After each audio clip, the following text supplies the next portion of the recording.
Welcome to Grand Sumo Breakdown, the unofficial sumo podcast for official sumo fans. This is Mac. This is not loser Jake. This is loser Ryan, and of course, our last member of the podcast needs no introduction, but I will do it for him. Okay, moving on. No. It is our illustrious and wonderful Yokozuna Fleric, the last member of the podcast. You always have my back, so you could beat the Ryan. I love it so much. Thank you. Welcome, everyone. I'm happy to be here. And this is our recap of a Natsu Basho. This was, I feel like it had potential to be an all-timer, and then it fumbled the bag on day 15. We'll get into the details on it. But yeah, it was weird, though. It was very weird. Before we get into the details on it, we do have one new patron that signed up. So Jake, take it away with a compliment. Sorry if I'm pronouncing this wrong. We have Jordan Revade, something like that.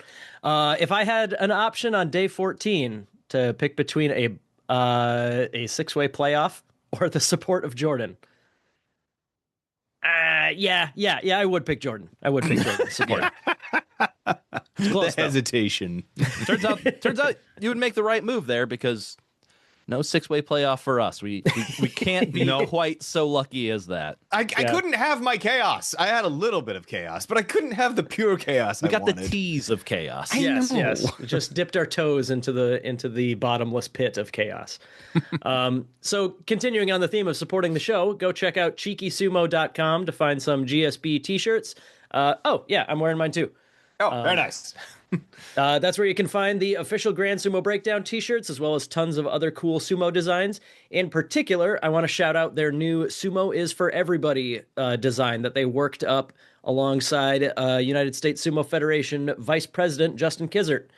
That is a cool design. It's kind of like the evolution of man kind of vibe to it, but with different size and shapes of people, that just showing everybody can do sumo. Sumo is especially in amateur sumo, it's a very inclusive sport.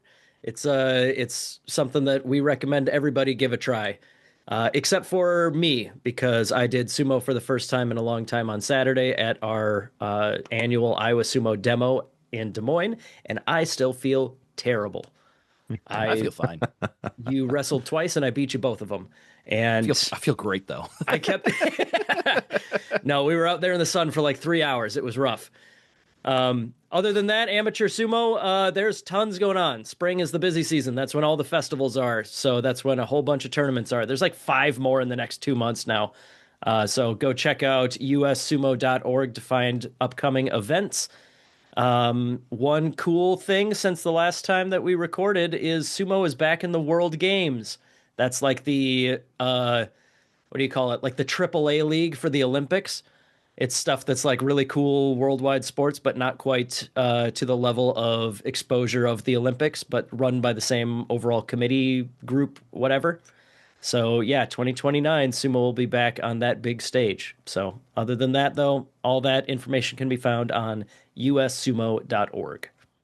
All right, so let's hop into the results of this unpredictable Basho, and it starts with an unpredictable Yusho winner. I didn't see anybody throwing this name out as a potential Yusho favorite at the start of the tournament, but we have Komusubi Wakataka Kage taking home his second career Yusho with a 12-3 record and winning way too easily in the playoff match against our June Yusho winner, Ozeki Kirishima, who had a mirror 12-3 record. This is his third career June Yusho for Kirishima.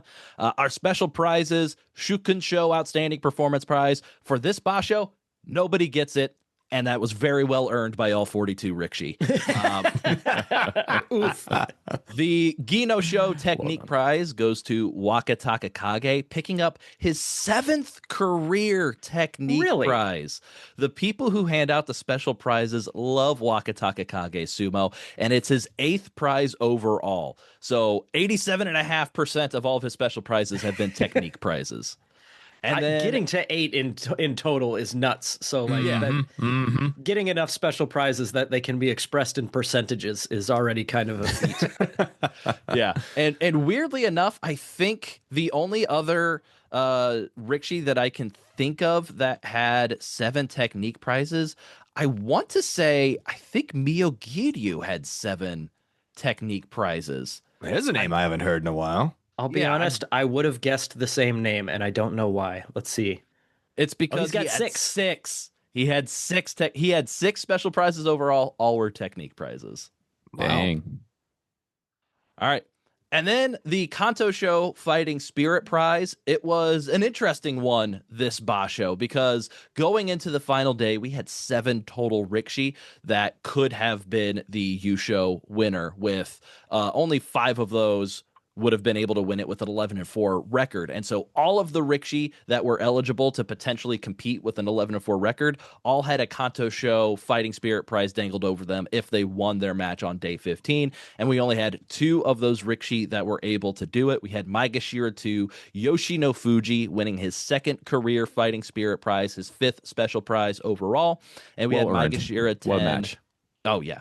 Yoshino Fuji, I think like you said, Yokozuna Fleric, or it might have been Jake, actually, on the Midway episode, he only had people ranked lower than him left to go, and he could go on a tear. And he did go on a tear until he hit a stumbling block on day 14, unfortunately, that kept him out of a 3-way playoff with Wakataka Kage and Kirishima. But also we had Maegashira 10, Haku no Fuji.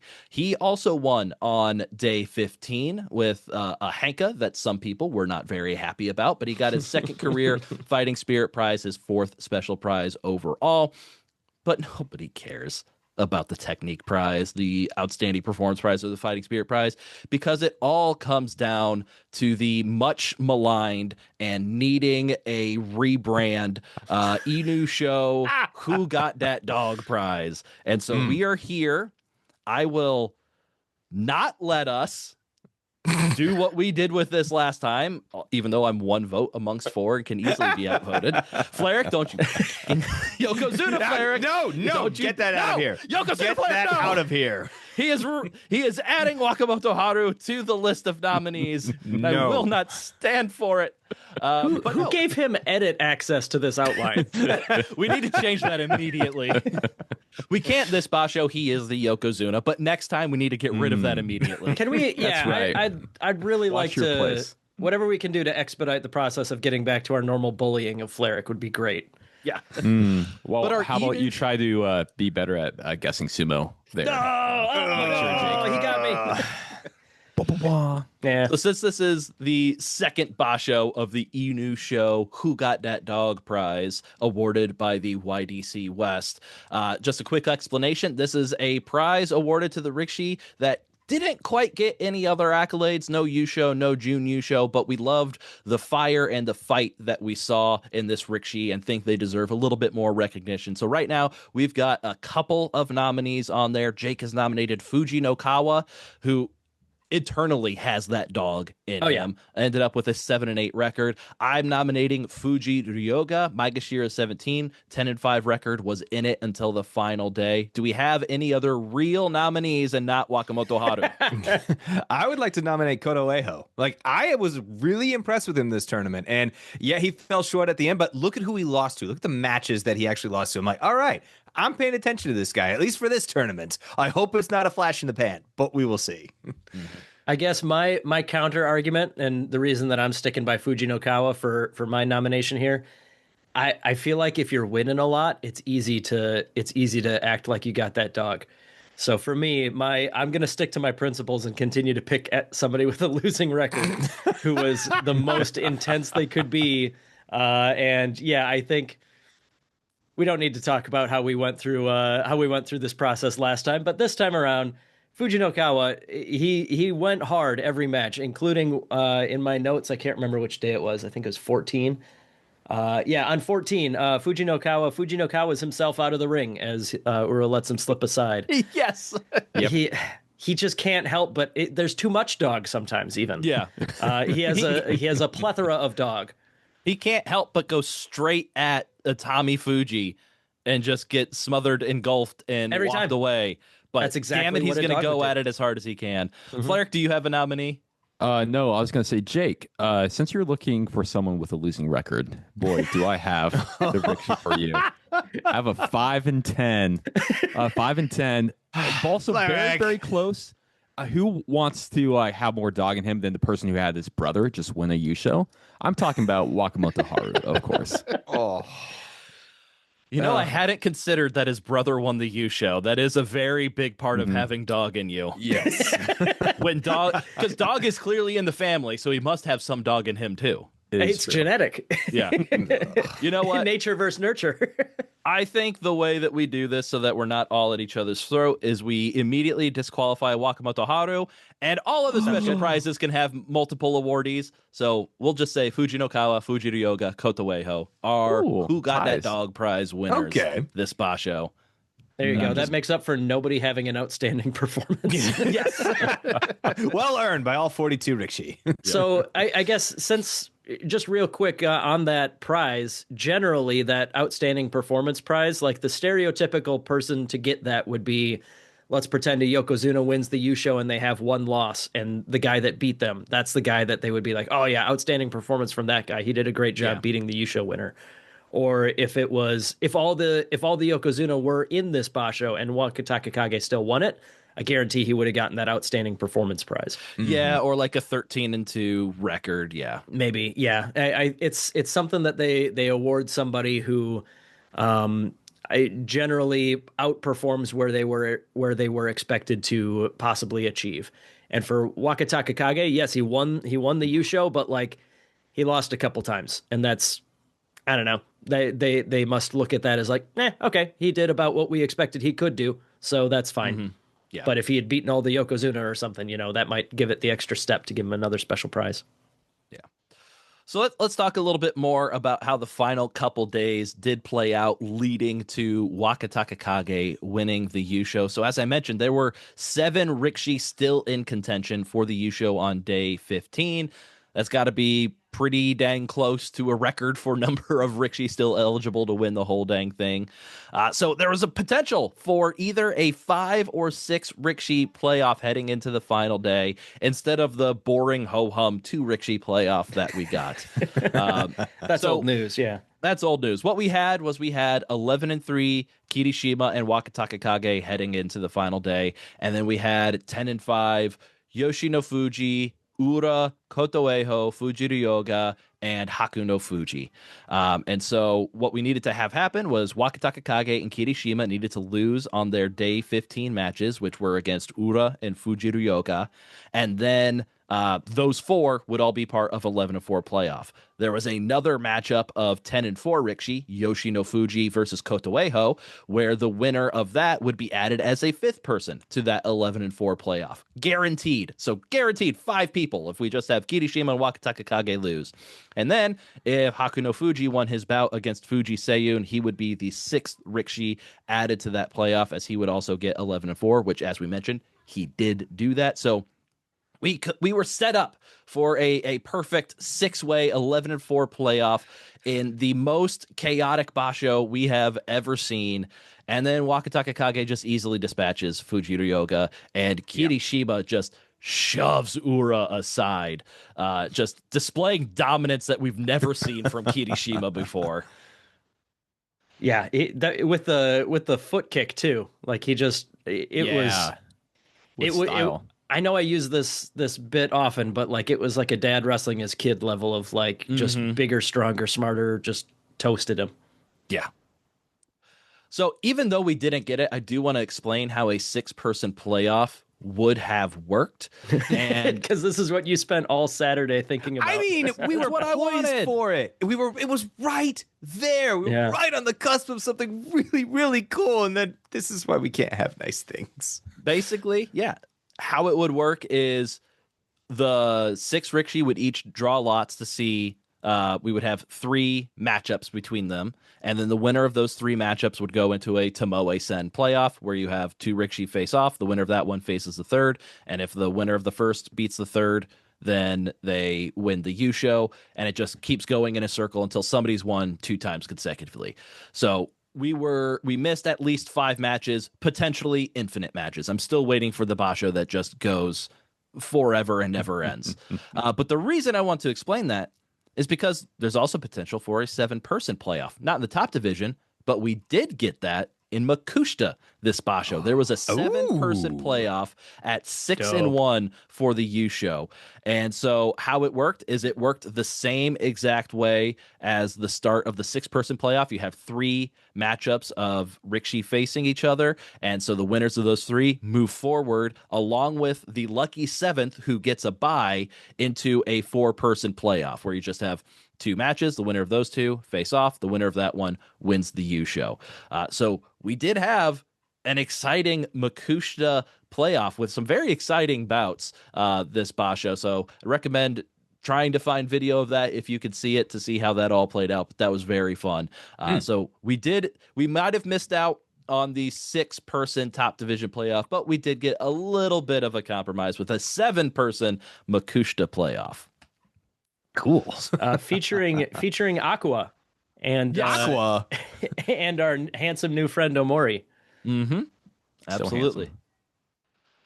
But no, we didn't get that. As mentioned, Wakataka Kage easily dispatched Fujiryoga. Kirishima easily dispatched Ura. And then we get down to the final. What are you guys thinking as you're watching that match? Or before you're watching that match, Wakataka Kage versus Kirishima, what are you thinking we're going to be talking about on this recap episode? I honestly expected it to not even be a playoff. The entire time I was watching Day 15, I was like, this potential is there. So now it's going to be like Wakataka Kage or Kirishima winning would have just been an outright 12-3 with a bajillion Junyusho winners. Mm-hmm. That would have been like the perfect no nice things ending to this Basho. But having the 2-man playoff definitely, like you said, that it was at least something. But the match Might itself, as well not have even had the playoff. Yeah, I mean, the match itself was.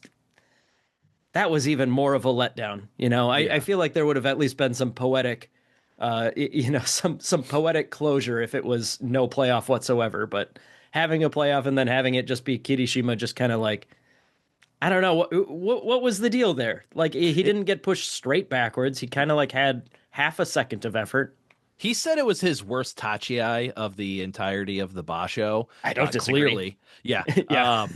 But no, I just think Wakataka Kage hit him right where he needed to hit him, was able to get control of one of Kirishima's arms and just drive forward, and Kirishima had no option of anything to do. And like we talked about on the midway, Wakataka Kage was in prime Wakataka Kage form. He wants to get inside, kind of get underneath of you and just push you back and out, and he was able to pull that off to a T in the playoff against Kirishima. A little disappointing. Kirishima didn't have any answers for that, even especially after he beat Wakataka Kage earlier in the Basho. But yeah, it was just a nothing match. But you can't say Wakataka Kage wasn't. You can't say Wakataka Kage wasn't the best Rikishi this Basho, I don't think, because I do think he was. Kirishima might have had the same record, but I think Wakataka Kage displayed much more dominant sumo than Kirishima did. Kirishima was a lot more flashy and exciting. He's got a lot more Hoshoryu in him in that way, but I think Wakataka Kage definitely had the more dominant make his style of sumo the style that the match is going to be fought under. And he was able to win, obviously, 12 out of his 15 matches that way. Yeah, when the match goes the way Wakataka Kage wants it to, that's a safer thing than the match going the way Kirishima wants it to. I don't know generally. the way Kirishima wants a match to go. I guess that's that's a better way of saying what I'm trying to say. Yeah. We talked about this on the midway a little bit. I had kind of like unfairly lumped Wakataka Kage in there with like a little bit more of a chaotic style, but like, yeah, if it can turn into chaos, and he's a quick guy. So like if things don't go his way, he certainly can has, react and and that often turns into entertaining matches. But if it's going the way that he wants it to, which obviously it did most of the time this Basho, yeah, it's boring to watch if he does it right, So yeah, that just all culminated in complete dominance in that playoff match.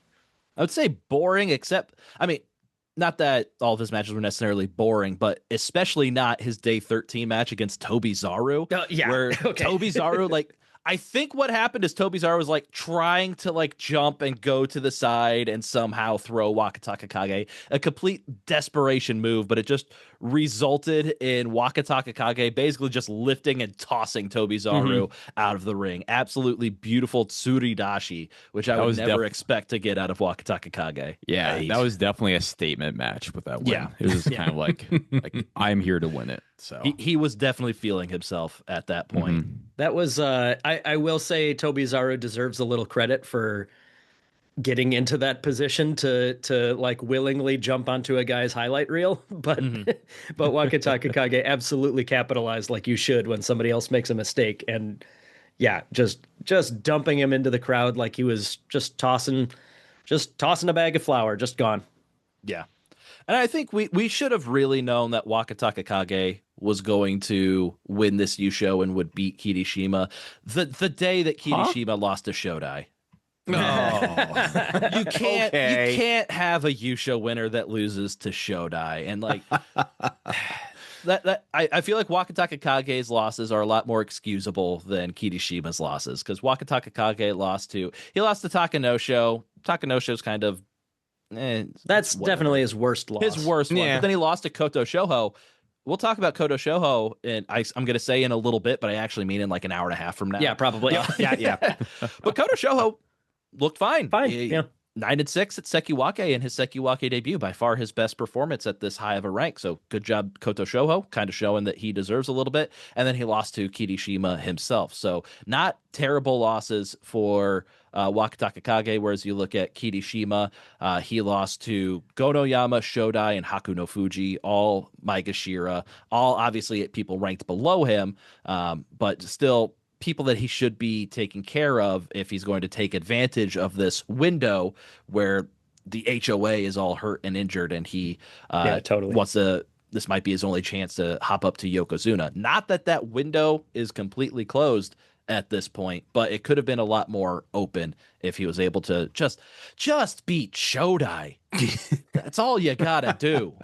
Do you know who did beat Shodai this Basho? Oh, don't you dare. The Rikshi with, of course, the most dog in him, and kind of robbed of maybe a repeat on this, but Wakamoto Haru himself has a win against Shodai on day 3. Just throwing that out there. Hadn't considered that. We got 4 dog winners this Bosch. You beat Shodai. Damn it, you got that dog. I mean, we'll get there when we talk about our Chump results. But Wakamoto Haru was my like emergency replacement, and him getting to 5 wins was a miracle. Like that, those last 5 days he went 3-2, which actually almost looked okay. Certainly didn't have a whole lot of dog in him, but he had, I guess, more than 0 dog. I guess the one thing I want to say is like with I do think it's very sad that Kirishima didn't get a good Tachiai and we're kind of robbed at the last match, but I think if it actually came down to, I think we were very, very close to Kirishima winning this entire thing as well. I think despite the Shodai loss, I think that should be kind of stated there, that I think these are 2 very close Rikshis who went 1-1 during the spot show during that time. So I do need to say one more thing for Shodai. Having his most momentous Basho in years. Not only did he have the loss that even though it wasn't the last loss, I'm going to say that's the loss that cost Kirishima the Basho, just because Shodai, come on. That's the one. Come on, man. But Shodai was also the Rikshi that hung the 8th loss on Kotozakura the next day, which Kotozakura pulled out after that and made Kotozakura Kadoban. So Shodai had back-to-back days in the final match of the day where he just walked home with fat stacks and cost somebody a Yusho and their potential Ozeki rank. And then he would go on to beat Abi the next day, then lose his final 3 matches. Yeah, that sounds right. Yeah. But he absolutely dunked on both of the remaining Ozekis and their long-term plans. Yep, absolutely. All right, so a couple of notes about Wakataka Kage's Yusho. This is the 3rd longest gap between Yushos in history for Rikshi at 4 years and 2 months. Wakataka Kage won the Haru Yusho in 2022, was his previous Yusho. That was, of course, about a couple, I don't remember how soon before his serious knee injury. I think about a year before his serious knee injury, but he's Yep. now fully come back from that, and he'll be Sekiwake again next Basho, and he, of course, won this Yusho, so he is firmly back from that injury if he already wasn't. Yeah, real quick recap of how his career looked. He started in 2017 and made his way up to the upper Maegashira ranks by 2020, 2021-ish. He spent all of 2022 at Sekiwake, and then in around this time 3 years ago is when he had that knee injury, March 2023. Sat out 3 full basho and made his way back up from the upper Makushita ranks, just slowly, steadily getting back to that Sekiwake mainstay that he was before the injury. Yeah. Mm. And Wakataka Kage, after the Basho, has declared, I want to work hard to become an Ozeki. And this is actually notable for Wakataka Kage because his Oyakata, Arashio Oyakata, said, this is the first time he said that. After all, he fell to the lower ranks, suffered a serious injury, and is now over 30. I think he's gained experience, and that's made him more positive. Before, he lacked confidence and wouldn't say such things. But the fact that he's saying it now means he's more positive, doesn't it? I think he was able to wrestle with that in mind today. So Sounds positive. Sounds reaffirming anyway. yeah, he's definitely confident in himself, and why wouldn't you be after this Basho where Onosato, Hoshoryu, Aonishiki we're all out? Okay, one on anybody playoff. would be confident at that point. I mean, heck, Takayasu was out. I don't know if did Wakataka Kage fight Koto Zakura even. He didn't even fight. Not that that meant anything this Basho, but it's still another Ozeki that he didn't have to fight. I don't. That's being too negative because I do think Wakataka Kage was very impressive this Basho. He definitely earned it. But I just think anybody who won this tournament, there's just going to kind of be a little bit of, well, you did it when all of the clear top guys were hurt and out. This is like Ichinojo's Yusho. Yeah.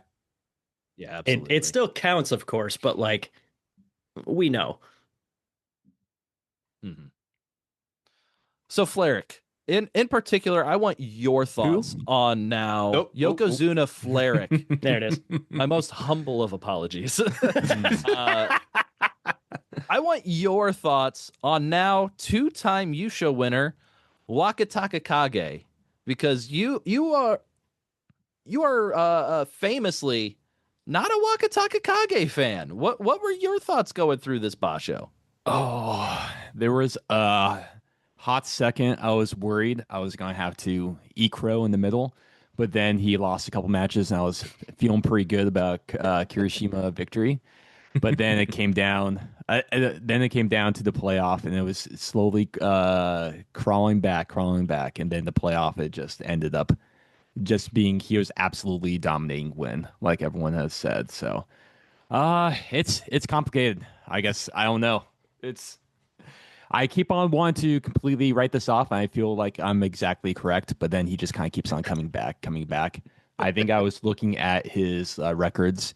Depending on where you count a Nozeki run starts, this is probably his 4th one, give or take. Fourth So potential Ozeki Fourth run, you mean? potential.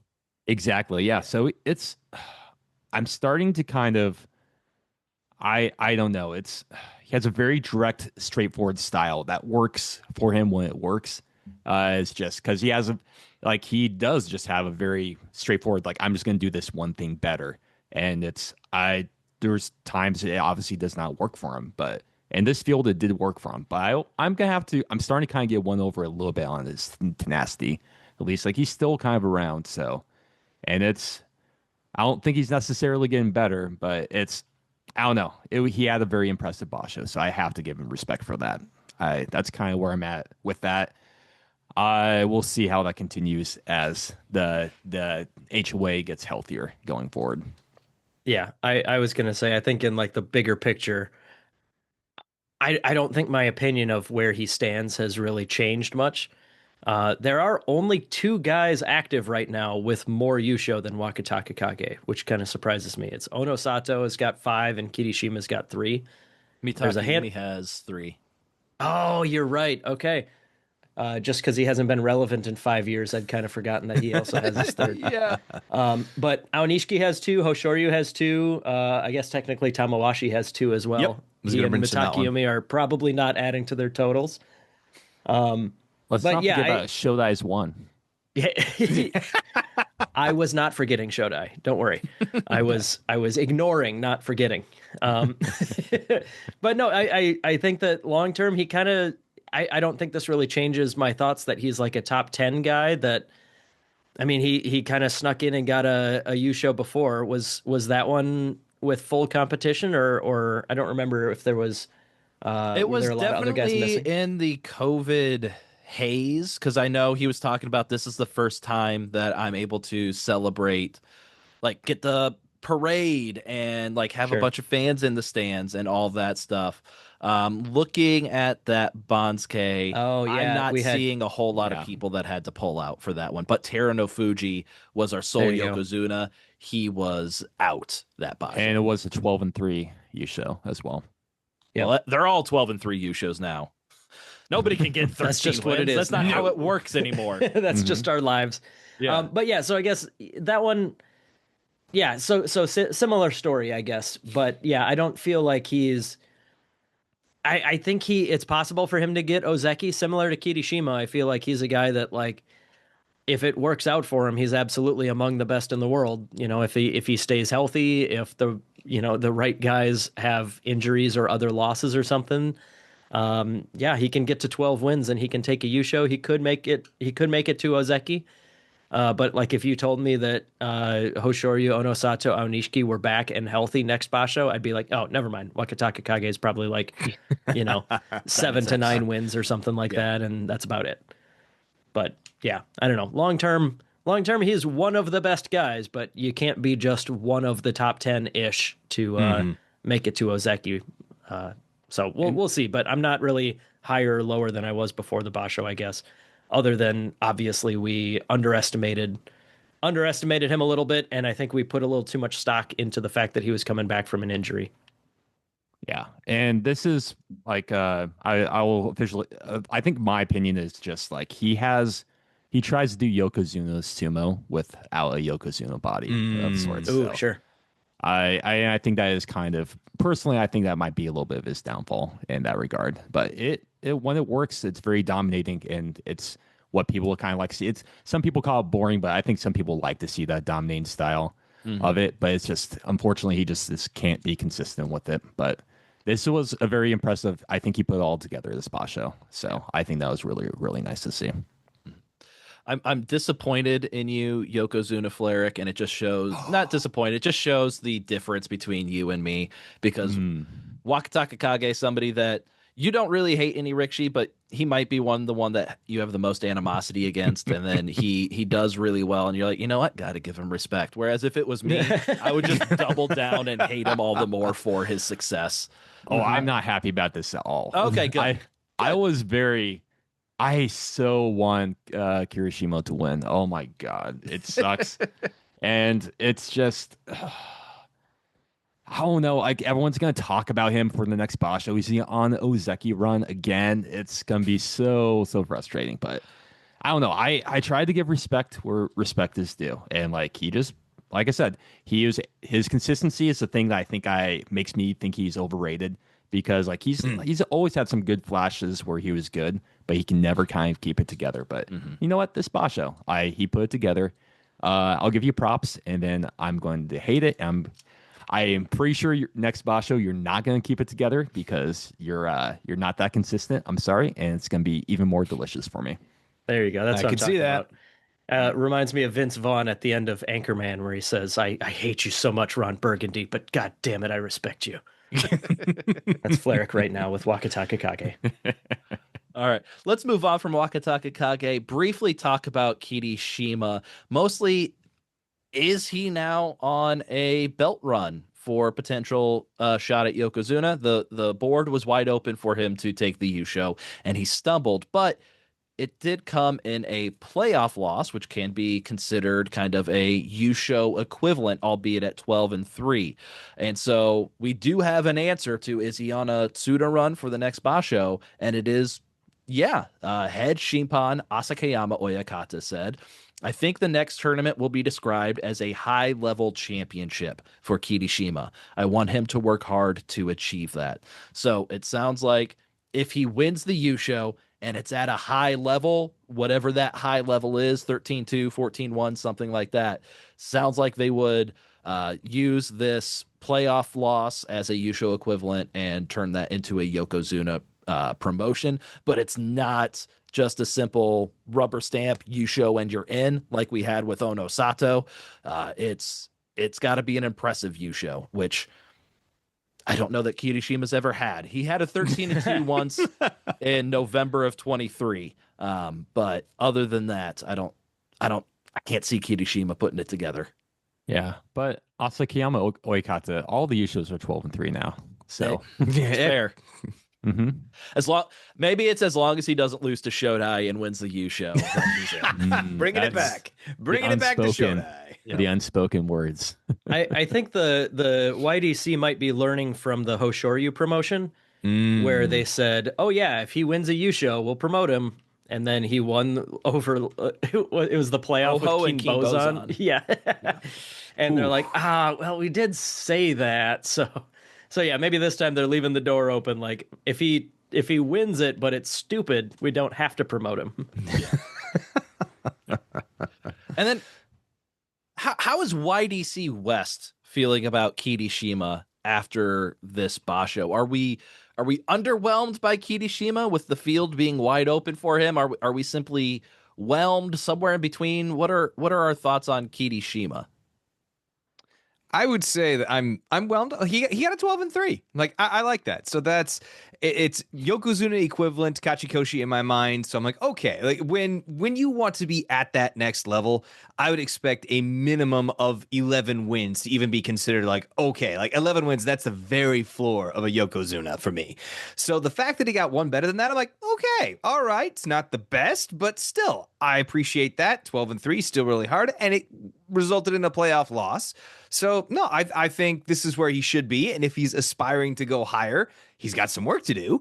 But no, I think he did fine. I think I was impressed.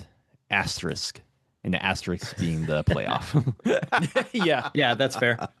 Yeah, but I thought he had some very impressive and dominant sumo. I probably put more weight into reactive style rather than straightforward Yokozuna type stuff. But I thought there were some matches where I felt like he was very much in control, and I was very lots of shades of Hoshoryu, just like a little bit less polished in that regard. So I'm very, very impressed. But that playoff, you got to not lose at the Tachi, man. Yeah, I'm looking back at his records here. Obviously, the last 4 tournaments he has had 11 or 12 wins, so he's very hot right now. But I mean, if you go back, he had the one Yusho while he was an Ozeki. He was only an Ozeki for like less than a year because of his injuries and such. And the time since then, he got the June Yusho in, let's see, that would have been September of 2024. But for the most part, I don't know, if you were to look at what would he have done if he was a Yokozuna during the last couple of years here, there's a solid proportion of these where a Yokozuna should have pulled out. And that worries me a little bit. Yes, he's really hot right now, but I don't know. I'm a little bit more skeptical. I think that right now, we already have 2 Yokozuna. We have 3 Ozeki. Well, I guess 2 Ozeki because Aonishiki is getting bumped this time. But I don't know. I think I'm a little bit slower on this one, but I guess that's kind of been the case for me on Kirishima since he was an Ozeki. That's fair. Yeah, I think I'm a little disappointed, especially with just how wide open the field was. But I shouldn't be, because I think I was expecting Kirishima to be more than Kirishima's ever really been. He's never gonna be just the dominating guy that can go 15-0, 14-1, and like he started 7-0, and then way premature. I'm like, oh man, this he might just go all the way with this field. He might 14-1 as a floor, and so I think to ultimately end up 12-3 and losing in a playoff, I'm disappointed with Kirishima, but I think I just probably set my sights as a Kirishima fan too high for what Kirishima can realistically pull off. I think he's just a good Ozeki. I think that's just his ceiling. Yeah. And there's nothing wrong with that. Yeah. His only fault was being too good, too flashy to become a fan of yours, Ryan. That was it's those bits of Hoshoryu that are mixed in with his style. It's like no, stop that. Oh my god, I love this guy. He's gonna do so well. No, No. Never mind. All right, we've heard a lot of YDC West's thoughts on what happened this Basho. Let's get some thoughts from YDC East and their chairman, Oshima Tadamori. He reported that all committee members praised Wakataka Kage's performance, who overcame injury to reach the top, as magnificent. So everybody, of course, happy with Wakataka Kage. About Kirishima, they said that he showed respect for his attitude of trying to fulfill his responsibility as an Ozeki. But when asked about if he gets a Yusho next Basho, they basically punted that and said, it'll depend on the results of Nagoya and the decision of the board of directors. So they're just basically taking it out of their hands, not making any statements one way or the other. So basically just let the results happen, and then they can make their decisions from there and not be held to something right that they say right now. And if it happens in a 11-4 6-person playoff next Basho, then they're like, shit. Crap, it's a Hoshoryu situation again. Well, and then the YDC gets a little grumpy, talking about obviously missing both of our Yokozuna. They're putting the onus on the Yokozuna, saying it is the responsibility of a Yokozuna to prepare their bodies to be in top condition to compete in the ring. So obviously we're disappointed our Yokozuna aren't showing up. But then probably most disappointed in Chairman Hikaku. They said the state of the Sanyaku this Basho was truly regrettable, and revealed that Chairman Hikaku apologized to the Yokozuna Deliberation Council, and then Chairman Oshima demanded an analysis of the reasons why there were so many absences. He strongly requested that the association as a whole consider countermeasures, including research into systemic issues, the busy tour schedule, and the mental state of young wrestlers, rather than leaving it solely to each stable. My man. Never before have I just wanted to fully join forces with YDC East and just make us one whole YDC. Yeah. Wow. Yeah, no, that's good. I mean, that's a whole other podcast that we're not going to make, talking about all of that. I'm just going to say, unpack. Rubber stamp that and agree with all of it. Yeah, signed, sealed, package. Moving on. Absolutely. No notes. Yeah. I just wish there was a little bit more of that fire more often. But it's very much. Or from the people in the JSA who can actually do those things, as opposed to a side body that could just make recommendations that the JSA doesn't need to do anything with. Yeah, but if the recommendation is get your shit together, I like that. No, I really do appreciate, on a serious note, yes, I appreciate, look into the systemic issues here. Like it's not all the time that this kind of thing happens, but recently it has been tough. And why haven't we had a Yokozuna finish a full year of sumo since 2015? 2016 maybe? Yeah, it's been a while. We have not had a Yokozuna that's been able to fight each Basho for an entire calendar year in a decade. That's nuts. That's crazy. I assume that's as long as I've watched sumo, but I assume that's nuts and that it happened in the past. Okay, from our limited viewing experience. Yeah.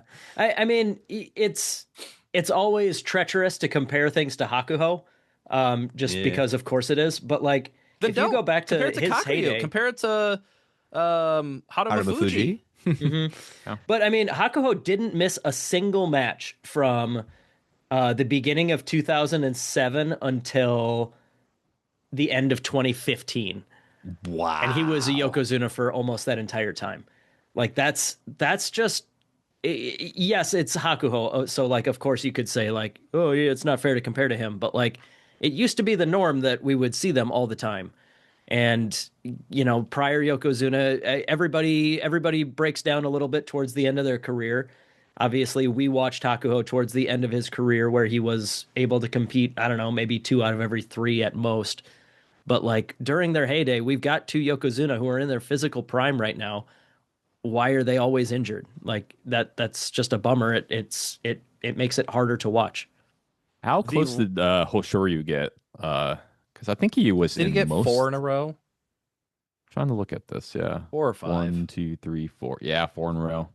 Ah, okay. The I thought he was last pretty consistent. He just like pulled his hamstring like this Basho, right? yeah. Which is a little bit of bad luck, but it could be like a sign of fatigue as well. The last Yokozuna to complete, like the most recently promoted Yokozuna to complete a full calendar year, is Haruma Fuji. Wow. When he did Yikes. 2013. Haruma Fuji did not finish a whole year, and 2016. But Kakuryu never had a full calendar year. He did have 6 Basho in a row at one point. So, I mean, basically the same thing. But if I'm making the statement of a calendar year, Kakuryu never finished a full calendar year. Yeah, point finishing stands all though. matches. Onosato and Hoshoryu each have a single streak of 4 straight completed Basho, and of those 8, only one of those is a Yusho. So like, yeah, that's a sad state. Yeah, there's got to be some systemic things that we can improve to help these guys that are breaking down before they're 30. Yeah. The rigors of making it to the top of sumo clearly is having some huge effects on the health and the bodies of these rikishi, that they're not able to sustain it like they were able to, at least Hakuho was in the past. I guess looking at Haruma Fuji and Kakuryu, I was expecting a lot more consistent success, but consistent health from them at the beginning of their Yokozuna careers. But even then, they were missing like 1 Basho, 2 Basho a year, or pulling out in the middle of it. So, it's. I'd have to do more deep research to see if that's just how it's always been. But right now, it seems particularly bad. Yeah, I wonder how it compare to Ozeki, or I don't know. I definitely think there's definitely something going on, and it's definitely just trying to try to do research is good, because it's gonna be really, really tough to like figure out what is actually the cause on this. Yeah. But I wonder It's if a part of this- researchable topic. Like the data is there that we can gather. I'd love to spend some time on this one. Yeah, I'm just kind of curious. It's at least comparing to before with like injuries, and like maybe it's Yokozuna actually using the privilege of being Yokozuna to actually take time off when they're actually hurt. That could be. Not being as pressured to do it. I don't know. I'm just kind of spitballing some things that I was kind of thinking that could be something, but it's a very complicated topic where there's lots of variables going into. So I definitely like looking into that a little bit more. Yeah. All right. Let's move on and talk about some of the other 40 rikishi that fought this Basho. I want to just real quick, we don't have to dive deep into any of these guys, but just go our other 5 rikishi that were in contention on day 15. What did we learn about these rikishi this Basho? And Mac, I want to start with you and Yoshino Fuji. He was one that we kind of looked at the beginning of the year, and I think I had even picked him as to take a Yusho eventually at some point this year and maybe get up to the point of Ozeki. I still stand by that. This tournament especially, I'm like, no, I really enjoy his sumo. He had a couple losses in there. Well, I think there was only one that I had to double check. He lost to Kirishima Wakataka Kage Koto Zakura days 2 through 4, and then he won like his next 9 matches before losing to Fujiru Yoga on day 14. But again, the only questionable loss, and that's why I wanted to double check. I was like, there was one where I was like, what was he doing? And that was Koto Zakura. I was like, okay, Koto Zakura, even though he pulled out, that match wasn't one-sided, if I'm remembering correctly. I would have to go back and look at it again. But I was really impressed with Yoshino Fuji this time around. He can definitely prove that he can hang up there. So I expect more good things to come from him. He'll be making his Sanyaku debut next Basho. Yeah. He's continuing to prove himself. He didn't go straight to Yokozuna with no breaks the way that like okay, we were spoiled. We've been spoiled. Exactly. With that. We've been talking about that for the last year or two, but like we've been spoiled by guys like Onosato. Yoshino Fuji is on like a regular awesome prospect track still. He's just not on like a generational talent kind of level. So Well, I'm and glad. we've seen our two rocket ship Rikshi are kind of course correcting these past few Basho. So everybody hits a ceiling somewhere, and Yoshino Fuji he bonked into it in the upper Maegashira and is showing that he can move forward from there.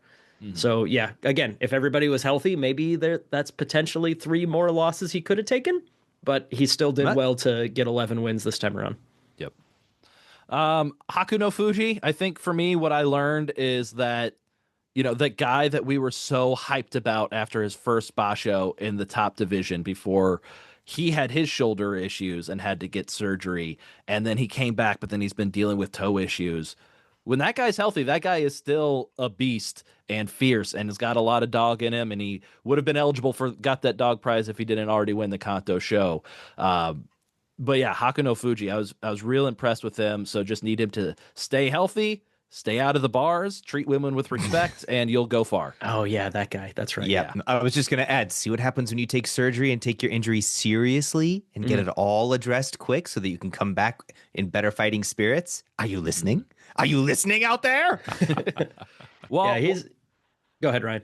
I was gonna say, while we're talking about Haku no Fuji, I wanna bring some of Chairman Hikaku's thoughts on Haku no Fuji, especially regarding his Henka on day 15, because we haven't had enough grumpy Hikaku on this episode. Wasn't he just up on the Henka? Listen, He was. Fuji no you can't be an ultimate grump if you're not a little hypocritical sometimes. Oh, come on. It makes the grump even more grump. So he said, I'm a little disappointed in Haku no Fuji. He tried to win an easy match in such an important bout. You could say he has guts, but he's a young wrestler. So even if he wins like that and then wins the championship playoff, it will be difficult for him to become a Yokozuna. I'm going to be blunt, but winning like that means nothing. He would continue on talking about Haku no Fuji, saying, it doesn't seem like he's trying hard, but rather that he's cleverly winning at the very last moment. In the future, when a win would mean the championship or a win would mean becoming Yokozuna, he will choose the easier path.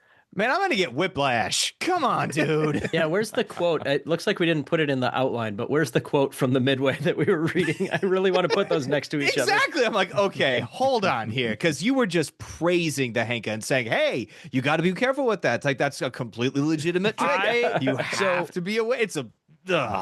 My interpretation in the article that I pulled these quotes that we're reading now from said that like Chairman Hikaku is especially hard on Haku no Fuji because he expects big things from Haku no Fuji. So I don't think he expects big things from Fuji no Kawa. So it's So I think that's kind of a bit more of a do what you got to do to win. Yeah, way to go, sport. If you're going to be somebody that he expects to represent the sport as a whole and maybe eventually be one of the top guys, he might want a little bit more from you and a little less of the sidestepping at the Tachi-ai. Still hilarious that we have quotes from him exactly opposite 1 week apart. Jake, did we learn anything about Ura this Basho? No, absolutely not. It was great, but there's nothing new. It was Ura's awesome. doing Ura things. He flipped a couple times. He did his stupid bendy thing where people thrust like 2 or 3 times. Why do people thrust at his like neck area when he's at the edge? He's just gonna move. I think what we learned is that people don't watch tape on Ura. But no, when he's healthy, he's great, and he's healthier than he's been in a while. And when he can show that stupid bendy athleticism that doesn't make any sense, it's great to watch, and it can get some good results. I learned one thing about Ura is that when he was in the Yusho race, how much I want him to just give Fluke Yusho. Oh, sure. Nice. Oh, that would have been amazing. Yeah, why? How come please. Tamawashi has 2, but Ura doesn't get 1? Or whatever. Like what? Because Tamawashi can win more than 10 matches. Just because he's a better sumo wrestler than Ura doesn't mean that like it's just not fair, Fleric, what did we learn about Kotoeho this Basho? Yokozuna Fleric. Thank you. Self-care. Thank you very much. Yeah. I think we already knew that he has fantastic Shiko. I think he's probably the best Shiko person right now. Or at least Abi hasn't been showing that off as nearly as much lately. He got a lot bigger, and I think the Mega Shiko went away. Yeah, makes sense. But I don't know. He's there. Like I think he's kind of selling. I was looking at his records before. it was kind of like a 9-6 and 7, 8-7, slowly but surely. And this Basho, he had the Fusen, so it's kind of on track to get like 9 or 8 wins about Basho. When he got pushed up to the higher Sanakyo matches, he lost them all. So I think he's probably so ranked close to beating Kirishima, though. Oh, Yeah. He was one of the most beautiful throws away from beating that Kirishima one. on day Okay. 13. Yeah, was the good, Gyoji sure thought he got it. Yeah. Do we have that one on the Yeah. outline to talk about later? When we come talk about match of the Basho, yes. Oh, okay. Well, yeah, we can talk about it then. yeah. I had a think couple other notes. he foolishly decided to try to protect his body while The he was fool. falling down. The fool. But no, I think he's slowly looking at his age. I think he's slowly growing. He's on a good track. Yeah, but just he's not ready yet for the big stage yet. Mac, what did we learn about Fuji Ryoga? We learned that after you hit a wall, previous tournament 7 and 8, realize, oh wait, this is a completely different level of tournament. I need to perform better. That he can bounce back and actually perform really well and give the Yusho a run. So I expect more good things from Fuji Ryoga. I mean, looking at a couple of his losses, there were a couple on there. I was like, okay, you've had 2. I'm like, eh. But then his other 2 losses, I was like, oh, okay, like not bad. His other 3, I was like, okay, these are legit. I like this. So I also like that his hair is long enough now that he can actually have a chonmage. So Yes. again, testament to his prowess moving up to the Makushita ranks at this. Makuuchi. Yeah, from Makushita. Thank you. That's what I was trying to say. Anyway, no, looking forward to more from this guy as well. Can I comment on the hair real quick? Yes. One other thing I learned about Yoshino Fuji is that I have neglected to learn what he looks like. So when he has the full chonmage now, and I'm like, wait, oh, that guy. That's right. That's who that is. Just took me a second because, like, I don't know. And I think Fuji Ryoga he's new enough and he's distinctive enough looking that I don't have the same trouble. But like, I'm realizing that sometimes when guys come up with when they don't have the full haircut yet, I lean on that to recognize them. And then when they have the full chonmage, it takes me a second to recognize them. The Fuji names have been nice lately because it's like, ooh, a Fuji Shikona, and it's been like really kind of different and being very standout for me right now. It's been nice. Sure. Yeah, Fuji at the beginning of the name as opposed to the bajillion where Fuji's at the end of the name. Exactly. You leave Takara Fuji alone. He's retired, buddy. He's got his I know. retirement ceremony Leave coming him up alone. at the end of the It was month. awesome. All right, let's talk a little bit more about some more injuries that we had this Basho. So we mentioned Koto Zakura. After losing his 8th bout, he pulled out of the tournament, no longer able to get a winning record. His medical certificate stated that he suffered a lumbar sprain and would recover in about 10 days.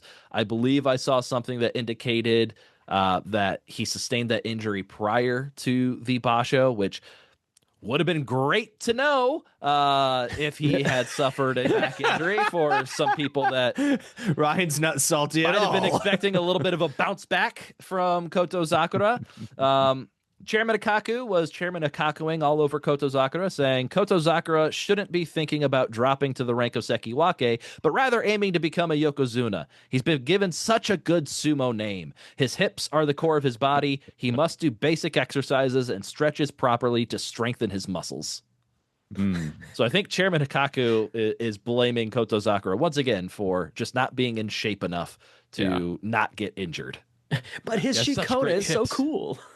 I would kill for hips like those. He's not using them properly.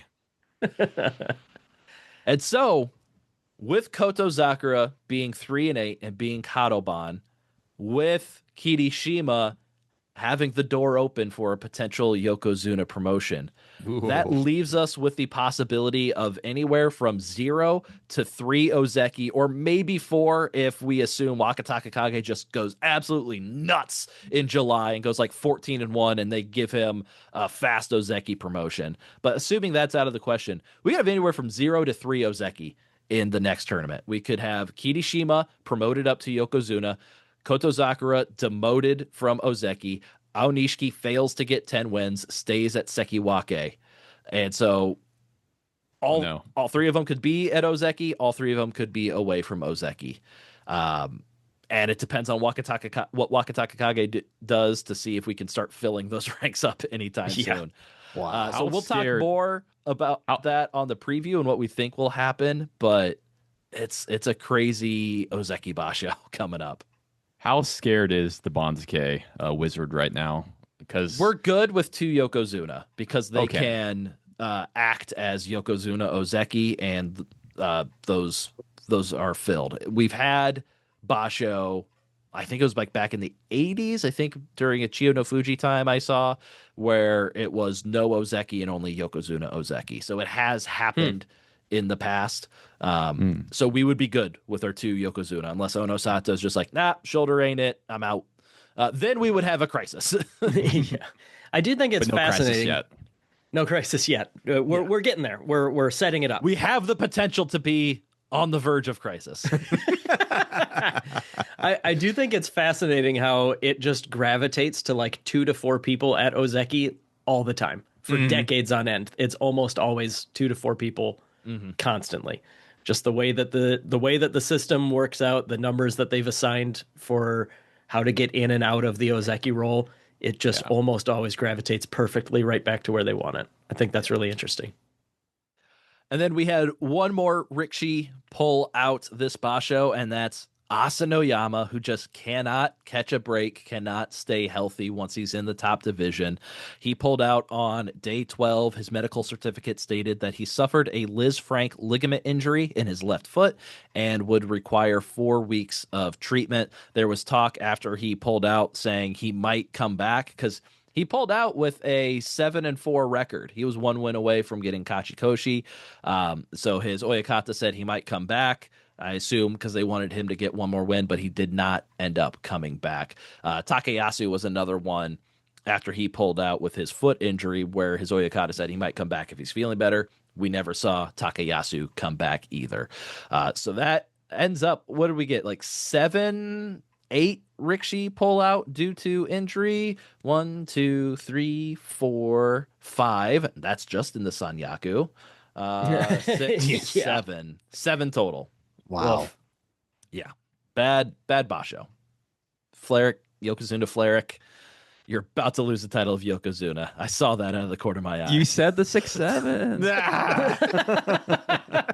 He said the thing. Hey, everybody said hit the the air horn. thing. He said the thing. Yeah. I learned the hand thing is also integral to that meme, so I am incorporating that Apparently. Oh, where I know. Yeah. Every Ryan, time would you I see mind it. going back and repeating it properly with the hand gesture and everything? Yes. It would That's going to please be my me. punishment for the next Basho. That's the only way you're getting it. Oof. There's an idea. Hey, if you want to, I can knock that out of the way right now if that's going to be my official punishment. That'd be no problem for me. As long as Ryan doesn't have to be creative, he's happy to do whatever debasing punishment we put on his plate. Exactly.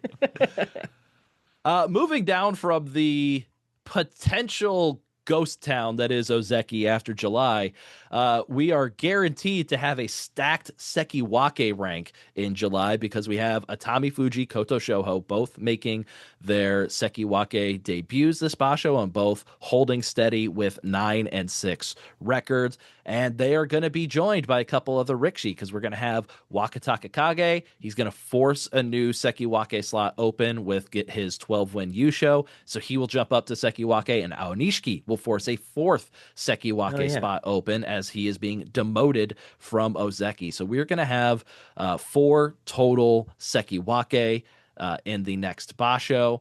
And we're actually going to we should end up with 10 total Sanyaku slots. So we're going to be saying goodbye to the Maegashira 17 rank altogether for the first time since 2023, I believe. Interesting.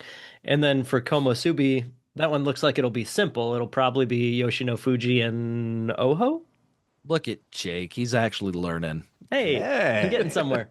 But also, yes, learning it's to- very straightforward and easy. That's the only way it can play out. Gotcha. Yeah, so Yoshino Fuji got 11 wins for Maegashira 2. That's not necessarily enough to force open another Sekiwake slot, No. but we need 2 new Komosubis, and he's by far the best candidate for it. You're learning the deep magics, Yes. Jake. I'm It learning the scares ways me. by sitting there and teasing Ryan through Bansuke episodes for several years now. Yes. This is very grave. This scares me. Do we have any other thoughts on Atami Fuji or Koto Shoho? I kind of wrote both of them off near the beginning of the Basho, but they kind of picked it up. I guess I'm. Thank God. That's Tommy Fuji. Thank God. It's about what I expected and hoped for Atami Fuji, but Koto Shoho, I have definitely been a hater, and I guess he's kind of arrived now. So good for him. Yeah. He also has a complete disregard for his face, I find. Oh, I think there was a couple matches early on where he just like put head first Tachiai, and then he just like continually just puts his face as an attacking weapon as a brain that part of his sumo. And it's just like, damn guy. Yeah. We got a lot of face plants as well in this Basho. Was he one of those? I know Kirishima had a couple too. Kirishima took the worst one, I think. That one was like off the dohyo. But he had that Band-Aid on his head for the past few days that would just not stay on at all. Yeah, the comically large one. Yeah. Oh, well. All right, moving on to a lot of sad things that happened this Basho regarding injuries. One of the saddest might have been the injury we were forced to sit and watch for all 15 days because, of course, Tamawashi is never going to pull out of the Basho no matter what happens. And we saw one of his legs had that wrap all the way around it, and we saw him struggle to a 2-13 record at Maegashira 13, which will end a 13-year streak of being in the top division and will send him back down to Juryo. So I know there's probably a lot of people like me whose immediate thought was, well, if he's going down to Juryo, I'm sure he's calling it. He just had his 100th Basho in the top division this Basho.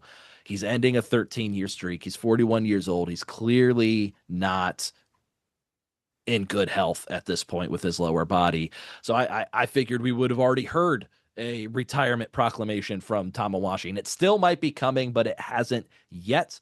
He is quoted after the Basho saying, "The first priority is not to get discouraged.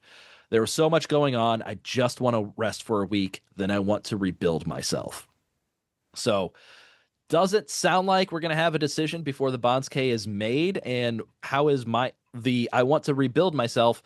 Sounds like he might be thinking of competing down in Juryo and not calling it quits just yet. So I wouldn't say that retirement's completely off the table, but it sounds like this glimmer of hope. Tamawashi sticks it out in Juryo. Maybe he tries to see how that goes. If that goes bad, maybe he calls it a career, but I don't know. It seems like a lot is up on the table for Tamawashi at this point in time.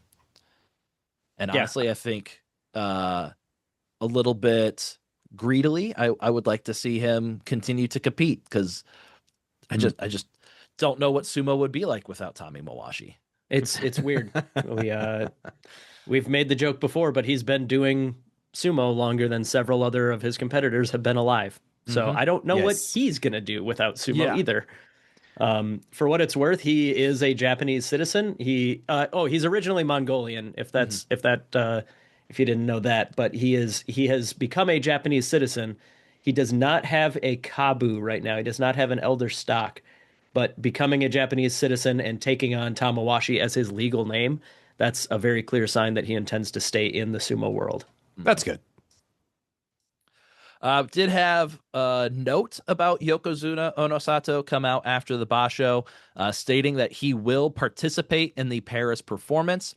Don't know if that means he's planning on competing in the exhibition matches or if he's just similar to Hoshoryu, going to be there, do the dohyo iri, just be around for the fan experience and all that. But he is at least feeling up to going to Paris for that. Nishonoseki Oyakata has said that Onosato continued to train on the dohyo during the Basho while receiving treatment, and that his recovery is progressing well. Good. So we'll see how another 6 weeks does, if that's enough for the recovery process to get him to compete, not only compete, but compete well in the Nagoya Basho coming up in July.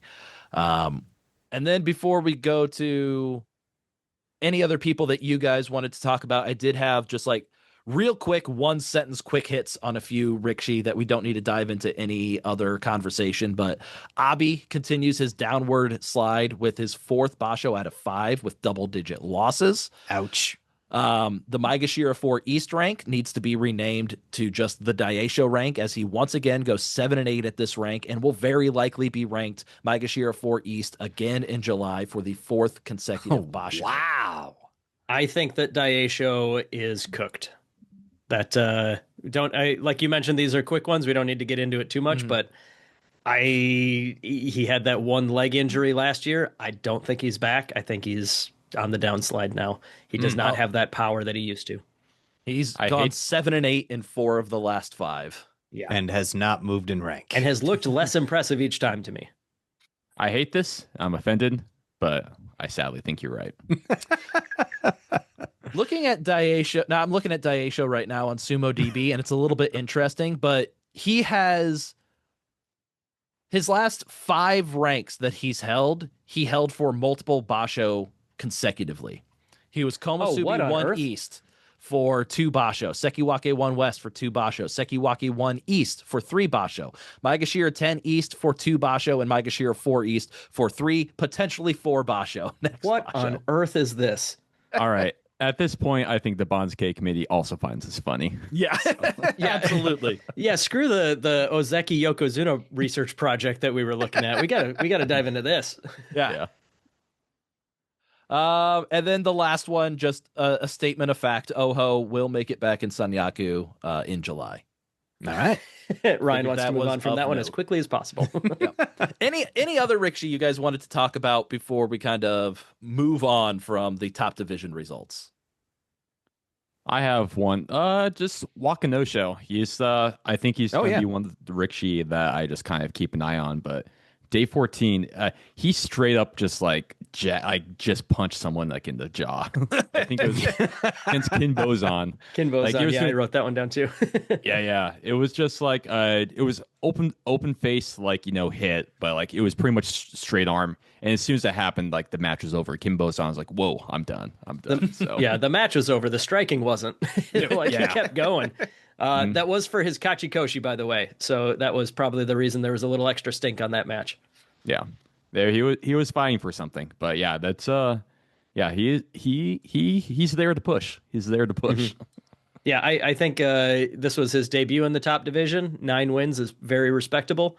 A lot of people would run into the wall of the top division and have a bad time, but he's doing great. So yeah, cool to see the newcomer do all right. Anybody else we wanted to highlight real quick?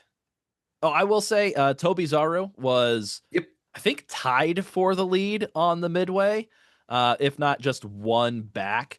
But Tobizaru hit he was tied for the lead on the midway, and then he would go on to win 2 of his next 7 matches.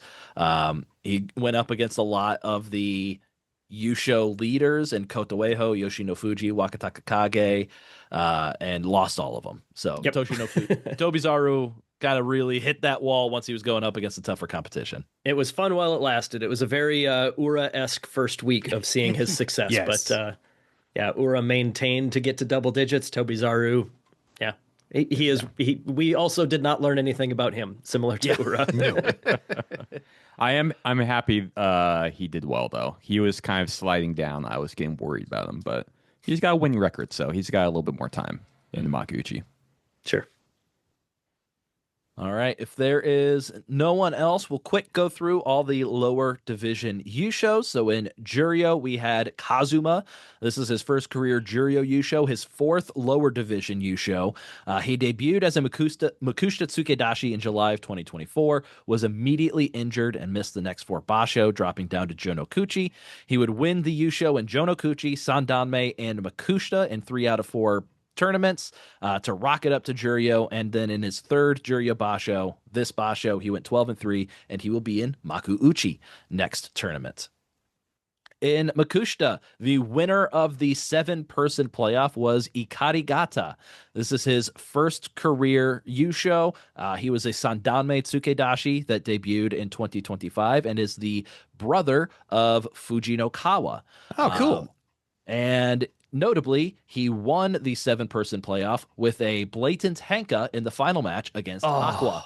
Beautiful. Oh, I got to find that one. Against Aqua, even. Oof. Very, very apropos, as he's the brother of Fujinokawa, as I said, where that family, henkas are allowed. Yes. Henkas are allowed for them. What did Hikaku say about that one? Didn't get a quote. I honestly was hoping to find one, but I don't think they really we get you on record? No comment. talk too much about the lower divisions. Yeah. I Hey, don't real know quick, if they know the lower divisions exist, honestly. that could be. That's a good point. I'm sorry. Can I step back to Juryo real quick? Enho got 8-7. He started off 5-0 and then went 3-7 for the last part of the Basho. Still positive. Don't care. Winning record stays in Juryo. Good for him. He has now checked that box of getting enough Basho to qualify for an Elder Stock and staying in Sumo. I don't know. I watched a couple of his matches. It was he's getting older. People have watched some tape on him. I'm not expecting him to, make it to the top division necessarily, but it was still good to have him back for a little bit, and I hope he stays on as a coach. Good. Down in Sandanme, Asahi Fuji, his third career Basho, his third lower division Yusho, the newest member of the 21-0 club. He will try to be the first ever Rikishi to win 4 Yusho in his first career Basho. I don't think anybody has done the first 3 and then followed it up with Makushita Yusho. That'll be pretty tough sledding for him. And technically he's 24-0 because he had to win a playoff in every single one of his lower division Yushos. In Jonidan, it is Shosei. This is his first career Yusho, his second career Basho at 18 years old. And Jonokuchi, we had Haku Getsuro with his first career Basho and first career Yusho at 24 years old. So those are all of our lower division Yusho winners. We've talked about everything we wanted to talk about in the top division. So we're going to take a quick break. And when we come back, we will dive into the GSB Belt and the Chump results and what punishments will be coming. You're listening to Grand Sumo Breakdown, the world's #1 sumo podcast, according to 3 out of 4 hosts of Grand Sumo Breakdown. Keep an eye out for our preview, midway, and recap podcasts for every professional sumo tournament and a host of bonus episodes in between. Help support us by joining our Patreon and spreading the word about our show. Every penny we raise is reinvested in improving our podcast. We also help run amateur sumo events and produce the American Sumo newsletter, which you can find on our website, grandsumobreakdown.wordpress.com. Reach out to us on social media if there's anything you'd like to learn about sumo or if you'd like to try it yourself.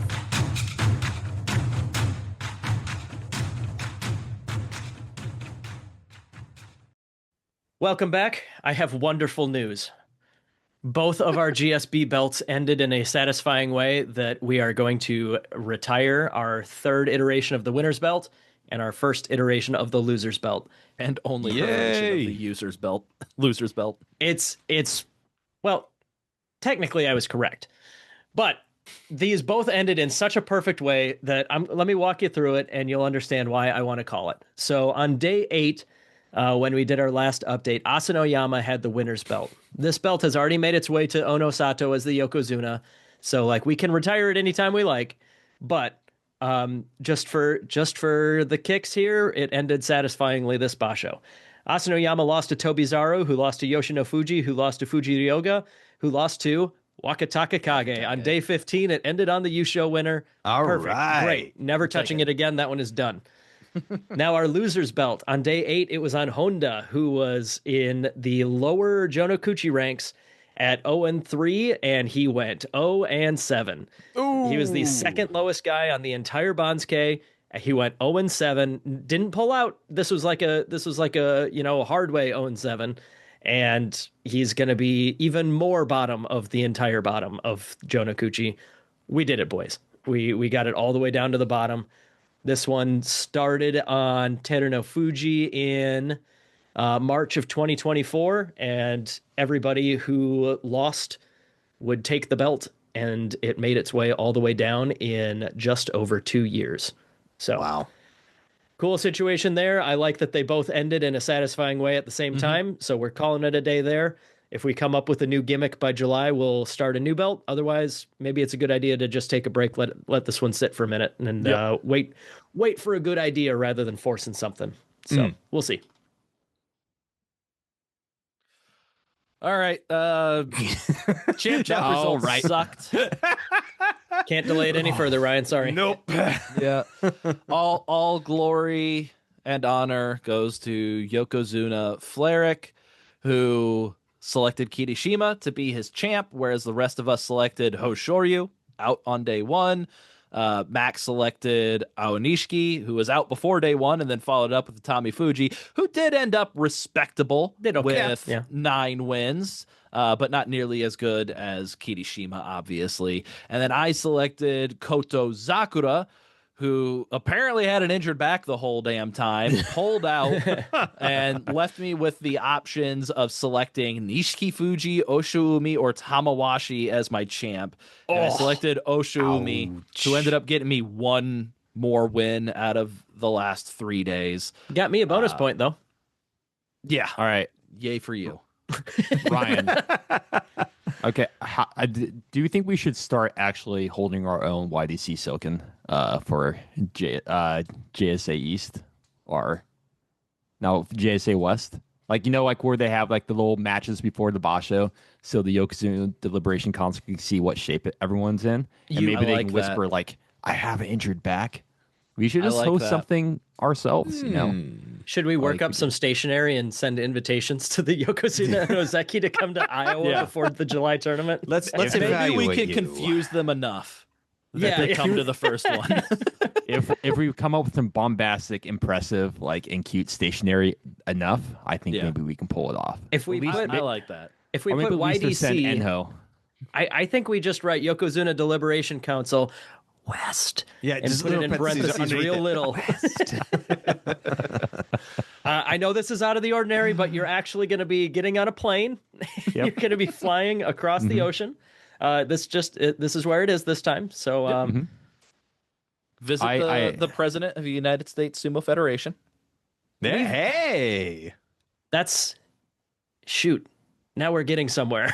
Yeah, that's what it is. Like, hey, that's not a bad We're deal. closer He than probably- we were in the past. We We're literally near are. there. He might know we're a person closer. who knows a person who knows a person who can slip the stationery. I on there. am only 2 degrees of separation from knowing Onosato. That's legitimately a thing. And technically, no active wrestler has ever turned down an invitation from YDC West. So, Ooh. We could turn up the pressure on them. You don't want to be the first to turn down an invite from yeah. YDC West. that'd do be you? embarrassing for you. Yeah. All right, I'll work on it. I'll fire up Canva and slap together an invitation. Hell yeah! All right, but yeah, no, it went well for me. Yeah, You also made the was looking shameful amazing. move of chumping Shameful? Tamawashi. Oh no! You should be ashamed of yourself. No. How could you do this to our boy?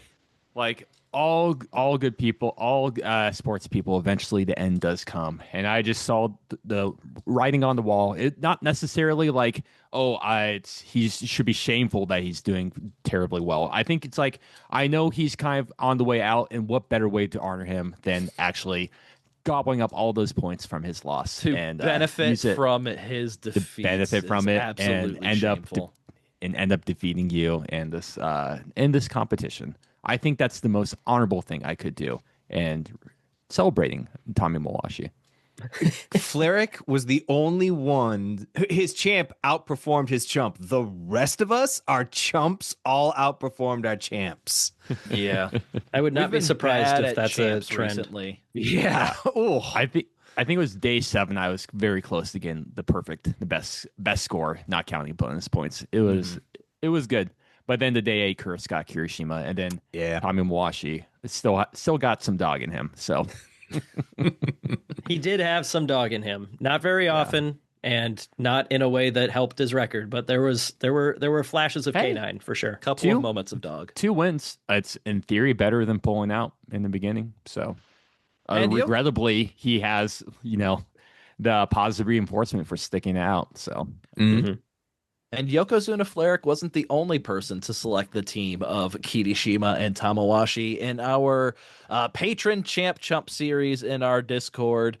Good friend of the show, Hata, also had the team of Kirishima and Tamawashi, which was good enough to win our Patron Chump series. And so he has sent a winner's statement.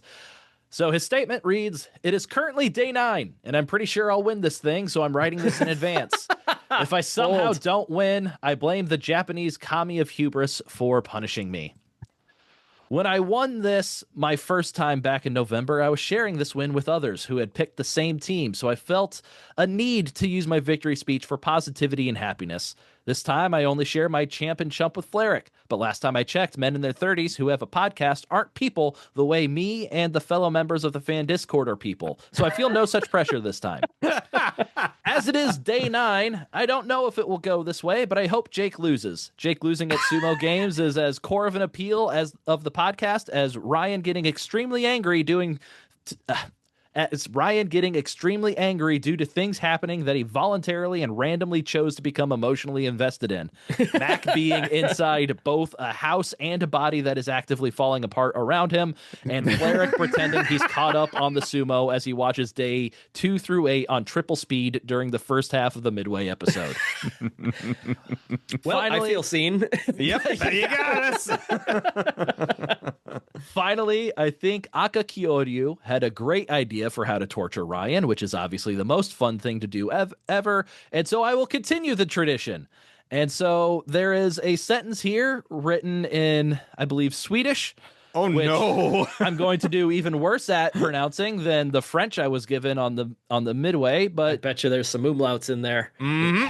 sure are. How do I do Jake, how do I pronounce an A with an umlaut? Honestly, read it while doing like pretend that you're the Swedish chef from Sesame Street or the Muppets or whatever. Muppet Show. Yeah. Just if you just sound like that, everyone except for Swedes will be like, "Oh, that sounded like Swedish." Yeah. Famously, the Swedish chef is a great example of a Swedish accent. Yes. That joke doesn't Continue on. work in Sweden because he's just talking like they all talk. Not gonna do that. So we're gonna go. Here's what my we're friend. gonna do. Oh yeah, my friend who did she played basketball in Sweden for a while. She did say the Swedish chef is not a good example. As probably Okay. But I We do have kind of firsthand figured that out. experience. That I don't know. I beg to differ. Just let me get this over with. All right. All right. Hea Gubar Vivan Det. How do you say an A with an umlaut? We're just gonna Just go try with a vowel with like more of a ooh lips or something like that. Maybe. Hur Fi Bublans Vad Hurlicht Jag Ulskar Kirishima Och Tamawashi Era Legendar. Wait, this one just has one circle over it. What does that mean? What does an A with one circle over it mean?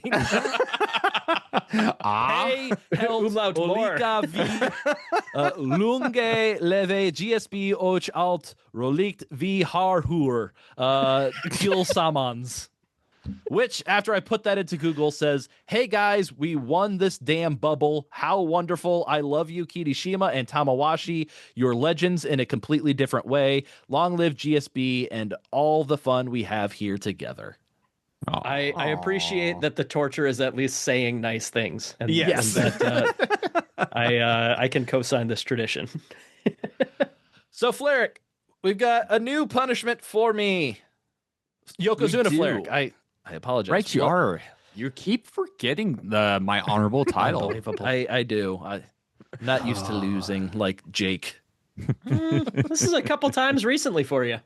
I know. There's I some won the last two. momentum. I know that I think I put a little bit of jazz into the punishments when I can, but the Gollum thing that the one that That I was lost for good. last Basho, that was the first time I lost since mid 24. That's so fair. like Ryan's lost 4 times in that span. Oh, I'm just saying. I do okay. All right. So for punishment, I think I'm going to declare. I know I think something that might be, it's always enjoyable when you do. I think it's going to do song parody again as a punishment. All right. TBD on the song. I'll have to kind of give you some thought on that. But I think I am going to require one little thing of where you have to add like a 6-7 meme somewhere in the Oh, All right, I'll make a note. yeah. Sumo Make a song with note. a side of 6-7. Excellent. That is going to be my decree. I'll let you know soon on what the song will be. But that is what the punishment shall be. All right. And unfortunately, I am ready with my stand up. I get my stand punishment. up. All the way from when I lost back in November to, I believe, Yokozuna Mac. That's the one. So I not doing it live in no way, shape, or form. I will probably not look at the screen as this plays, as I have zero confidence in this whatsoever. So I'm just going to rip the Band-Aid off, and here we go. All right, up next, we have someone trying out their stand-up for the first time tonight, so let's give a warm Chuckle Nabe Club welcome to our next performer, Ryan.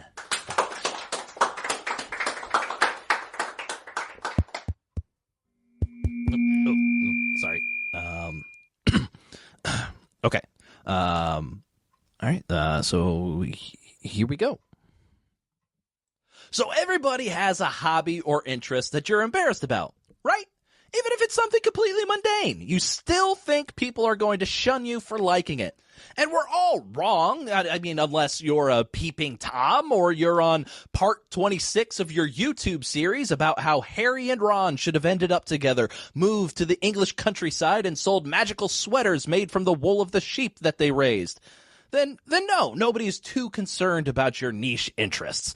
So, obviously, having stated all that, I am terrified of telling people about my niche interest because my niche interest isn't simple or innocent. It combines the watching people in their underwear from far away like a peeping Tom with the exhaustive amount of talking about a subject nobody cares about, like our yaoi Harry Potter fanboy. My niche interest that I'm embarrassed to tell people about, I am a sumo wrestling podcaster.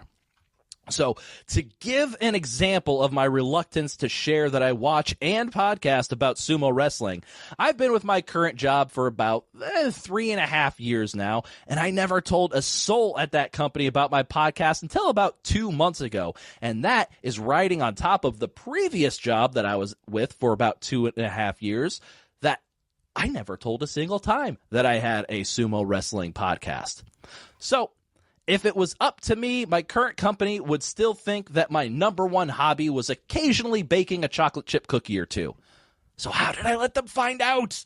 I was on a Teams call with my manager because, you know, I live that work from home life. Sound off in the comments if you're rocking that WFH lifestyle.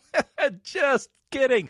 I'm disabling the comments to this video because my fragile ego can't take 1 single ounce of criticism about this punishment.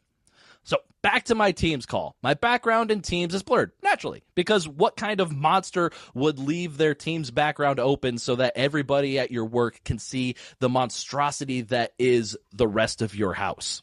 And also, because if it wasn't blurred, anyone that I got on a call with would see exactly what you see right now. A large poster featuring the name of my podcast and a bunch of sumo wrestling autographs and trading cards.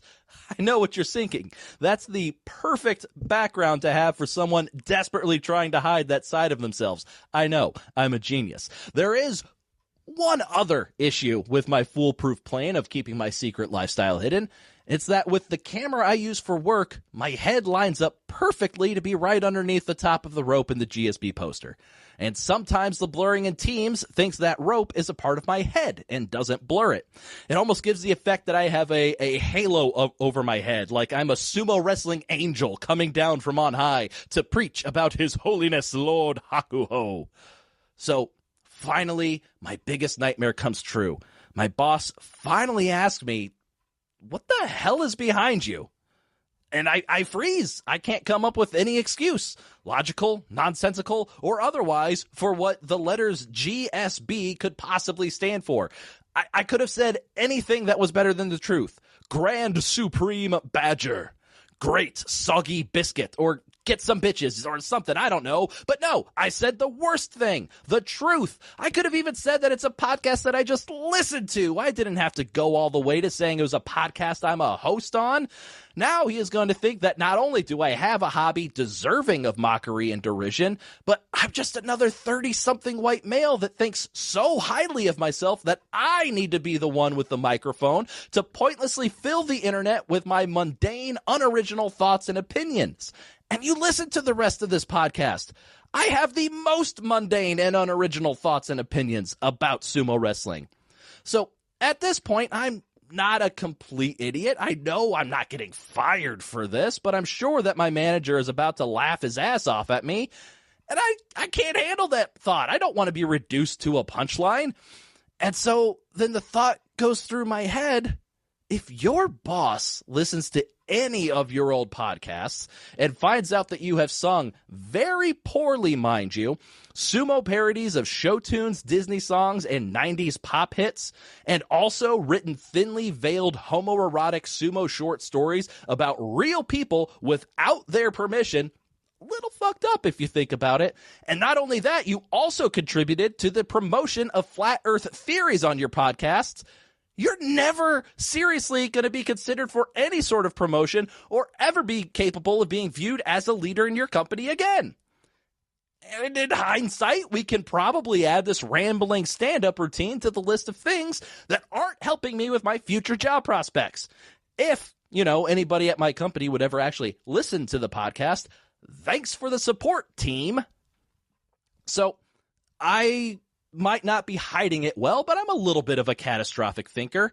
And in this split second before my boss says anything, my ego is starting to put in some work, telling me the usual things that I need to hear to build me up in these moments of crises. Things like, Ryan, this company would be lost without you.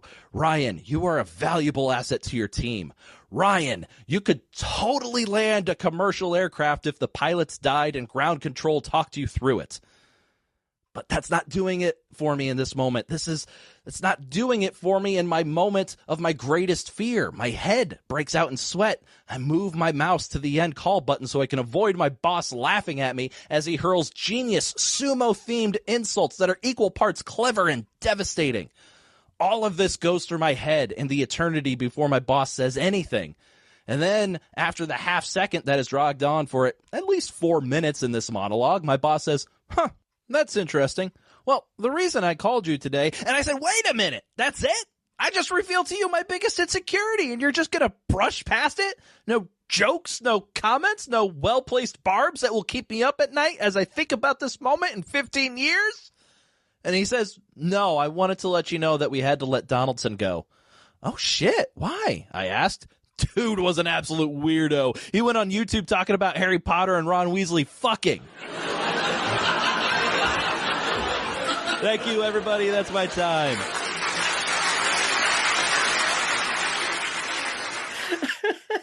Well done. Yeah. Well done. Yo, welcome everyone to Get Some Bitches podcast.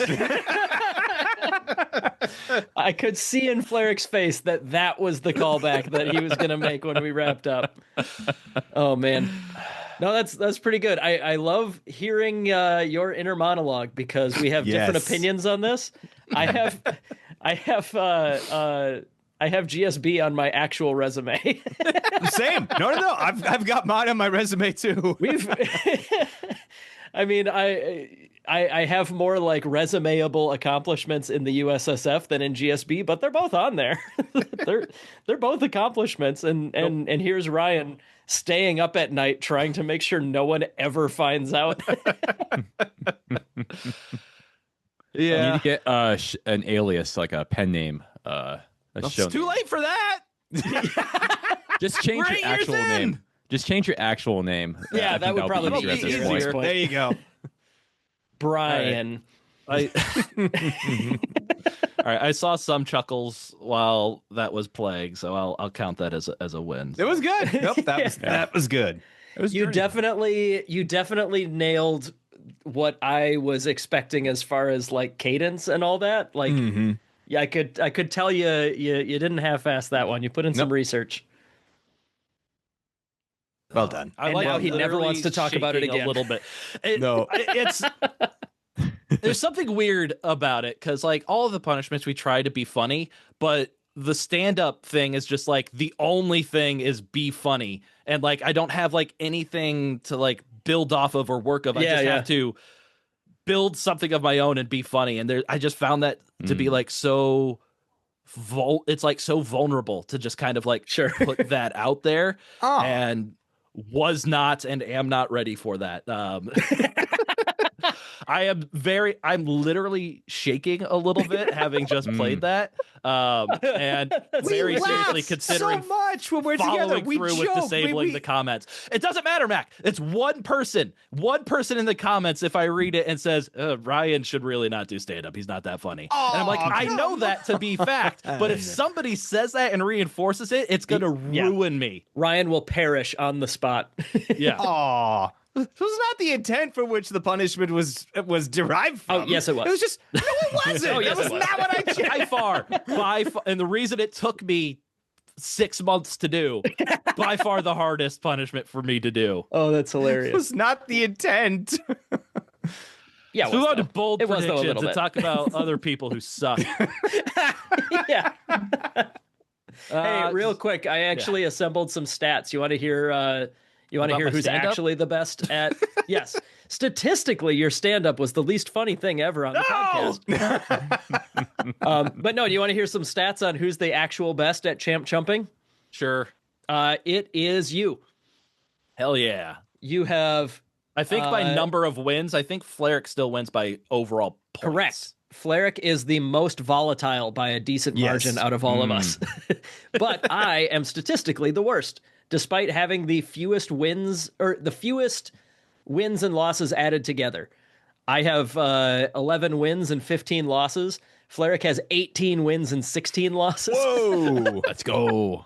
So Fleric has the most wins, but also almost the most losses. But Mac edges him out with 18. Ha! So yeah, Ryan, you and me are kind of in the middle there, other than that I have won the least. I am the least volatile. Fleric's the most. But yeah, if you just take averages of the numbers, Ryan averages 21.54. Fleric is a little ways behind him at 21.28. Then Mac at 20.23, and me at 19.26. So Ryan averages a full 2.25 points more than I do when we look at like the 8 years Overall. that we've been doing this system or whatever. All right.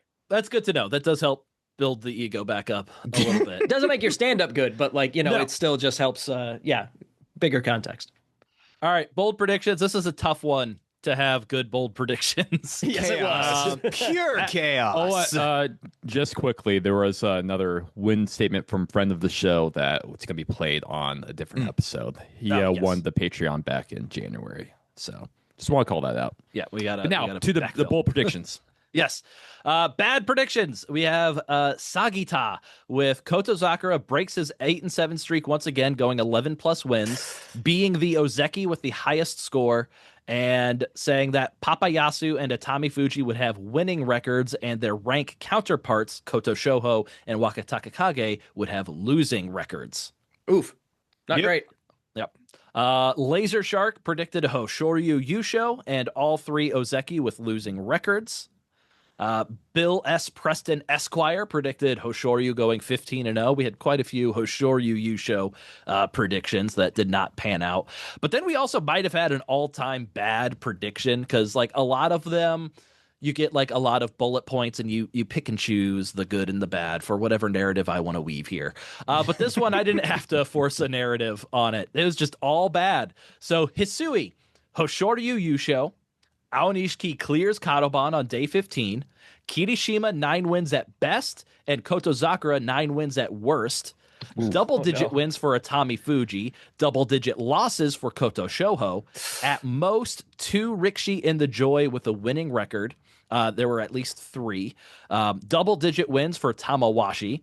Kanto Sho for Wakando Sho. Juryo, Rikshi, Okaryu getting a winning record. They went 3-12. And Enho not getting a winning record. Ouch. There you Shame go. on You gotta risk it all if you want to try for that T-shirt, and not your I month. almost want to give them a T-shirt for that. Worst prediction ever. Yeah. Oh, Good well. predictions. Thank you for submitting anyways. Yes, though. yes, That as is we the say point. that. That is the point. Reading off the ones that are bad and good is a lot of fun because it helps us remember that we are all terrible at predicting what's going to happen in sumo wrestling. So, yeah, not a whole lot of really good predictions. We had Chewy Ken saying Ura would get double digit wins, and Enho would get a Kachikoshi. Had Highest Marshal saying Tamawashi would have a bad losing record and consider retirement. But we did have one that rose above the rest to be our T-shirt winner in a Basho that is full of unpredictability. Nonsense. The entire top of the Bansuke just being gone. This person somehow absolutely nailed their prediction. So they said the winner will be ranked somewhere between Yokozuna East and Maegashira 17 East. Good. Como City. Nailed it. That's good. There will be between 1 and 7 special prizes awarded. Good. 3. Got it. What about the Inu show? Does that put us over 7? Oh, No, that puts us right at 7. Oh, nice. Okay. The winner of Makuuchi and Juryo U shows will each have double-digit winning scores. good. counts Hakaku as will 2. hand someone the trophy and look extremely unhappy doing so. Yes. That's the free space on the bingo sheet. Yep. There will be an attempted henka, Oh. and Shodai will have between 1 and 14 wins. Hey, not Unbelievable. bad. What an Right? expert. Very appropriately so. And don't get cute next time, everybody who wants to put in your bold predictions. This just kind of happened to line up with one of the most unpredictable Bashos we've had in a while. But Captain Smartass, Living up to the name. very well named. Yep. This time and this time only. That's what we needed to find a T-shirt winner. All right. So we will get in touch with you, Captain Smartass, you absolute smartass. But yeah, keep being bold because I don't think we've ever had one that was this rough. So this is the perfect opportunity for a smartass to get in the mix. Yeah. And let's go on to our GSB Awards. We've already talked about this, but the Bendiest Boy Award goes to Ura for all the reasons that we already discussed. The No Senior Discount Award goes to Shishi for his disdainful henka of a completely winless and injured and beloved Tommy Mawashi on day 9. I love that. That was so good. It was the most shameful act I've seen on a dojo, I feel like. Oh, he paid for it. And then the Repeat Offender Award also goes to Shishi as he decides to follow up his henka against Tamawashi with another henka attempt the following day against Wakanosho. This time it doesn't work in the slightest and he gets easily pushed out. Like I said, he paid for it. With that alone, Shishi has risen up the ranks of people that I do not like, and I actively hate Shishi now. He's really Wow. I gotta give him some props here. He's seeing an opening, not an opening like the Yokozuna are injured and now's my chance for a U show. He's seeing an opening for slot of like lead meme Rikshi. Mm-hmm. And I think he is gunning for that hard. You know, it's been a while since we had Aqua around. We just don't really have somebody who's there for like comedy. And I appreciate Shishi doing his best to fill that role this Basho. With the way he gets beat, he makes the other Rikshis look so good. Like, That too. I think, was it? They're the so wrestling strong. term- How did they get him out? He's so big. Yeah, the wrestling terms like sells. He sells stuff so Yes, good, yeah. and he just gets in pretty hilarious situations. So you get some cool Kimarita. So He constantly good. looks unbalanced. Whether he's winning or losing, there's an element of like panic that I think can look really good for somebody else who's beating him. I'm totally with you Jake. there. Are you on like hate Shishi? Or are you joining me in like loving Shishi for the meme factors? I think now that I have said it out loud that I'm framing it as a meme thing, I think I might like it. I think Okay. I might be on board. And we know we have Mac already. So Oh, of course, we have, yeah. I my don't boy care. alone. Ryan. I don't care if I'm on the wrong side of this. I don't like Shinji. We'll see. I'll need to think about it, and I'll certainly need to have him deliver in a Basho where I have come to terms with this before I can really solidify it. But yeah, Give it some I'm on time. board. All right, and we'll move on to our final award, of course, the Match of the Basho Award. And as always, we have to give a huge shout out to the Cowpuncher on our Discord for providing us with clips of all of the matches in any division that anybody in our Discord nominates for a match of the Basho. So big shout out to the Cowpuncher for providing those. Our nominees this time, we have Day 3, Kirishima versus Fujinokawa. Very exciting bout, which mostly didn't count. Day 8, Ura versus Tobizaru 1. This was one of the examples of Tobizaru just being a super bendy boy and not going out of the ring when everybody else in Sumo would. And then that, of course, ended in a Tori Naoshi, which I believe Tobizaru won pretty handily on the rematch. We've got Kirishima versus Kotoeho on day 13. This was a great belt battle between the two. It looked like Kotoeho had the upper hand, was about to force out Kirishima, and Kirishima just launched a snap uchari, one of the best reversals and throws you're gonna see. So just an amazing move by Kirishima. And then day 14, Kirishima versus Hakuno Fuji.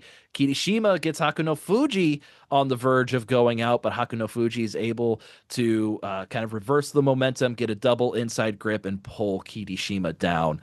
And luckily for me, at least this time, the past two Basho, I think in January we had 4 different matches where we all thought was the match of the Basho. Yeah. And so we're just like, okay, all 4 of those are match of the Basho. Yeah. And then last time, I think we had 2 tie for match of the split. Basho.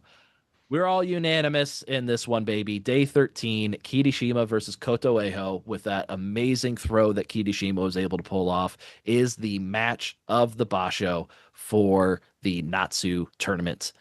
So we've talked a lot about this Basho and maybe how could have been an all-time great. Oh, what do you got? I want to talk more about the match. Oh, yeah, sorry. Yeah. Well, I just want to say, like, it was definitely Uchari, but I feel like it was like as he was. I feel like Kotoeho had the throw. I think it was gonna be just fine, but he put his arm out to catch himself.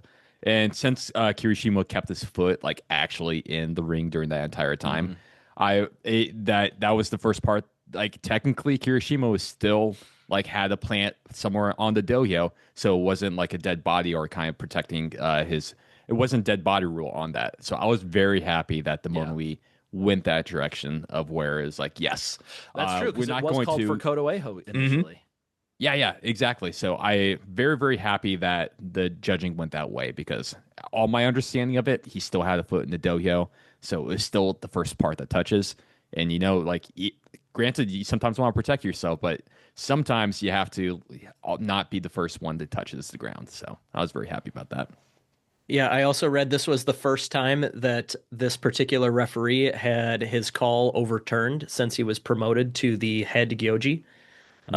So when the match ends, the gyoji has to pick somebody. They can't say it was too close, I need a rematch. They have to pick somebody. And the gyoji picked Kotoeho because he was on the top, and the referee was on the opposite side of where that arm touched down. If he had been positioned differently, maybe he would have saw it differently, whatever. It happens. It's not a big deal. He called it for Kotoeho. There's a Monoi, and instead of upholding the call or even calling for a rematch, they straight up said, nope, you were incorrect. You were actually fully wrong. We're overturning your decision. And that is much more rare. A lot of the time, I mean, the vast majority of the time, the Gyoji gets it right. They're very good at what they do. And when there's a Monoi, we had a couple rematches this tournament, but I don't recall any other ones where the match was actually overturned this Basho. There's, I don't know. It's something that happens like at most a couple times per Basho. Yeah, there have been a few, but I don't think this tournament at all. I don't recall any other ones. Seeing one. But the reason I wanted to bring that up, Shoho versus Yoshino Fuji. That one was overturned? Yeah. Oh. That was day 1. Well, that was like, so long ago. Yeah. That was months ago now, right? Either way, my point is it doesn't happen very often, and it especially doesn't happen 3 very in my often. notes, and I didn't take notes on 5 of the days. It Get doesn't wrecked, happen Jake. very What the hell? often. And it doesn't happen very often, especially to the very top guys. This guy had been in this position for like, I think it's been a couple of years now, and he hasn't had one of his calls straight up overturned like this.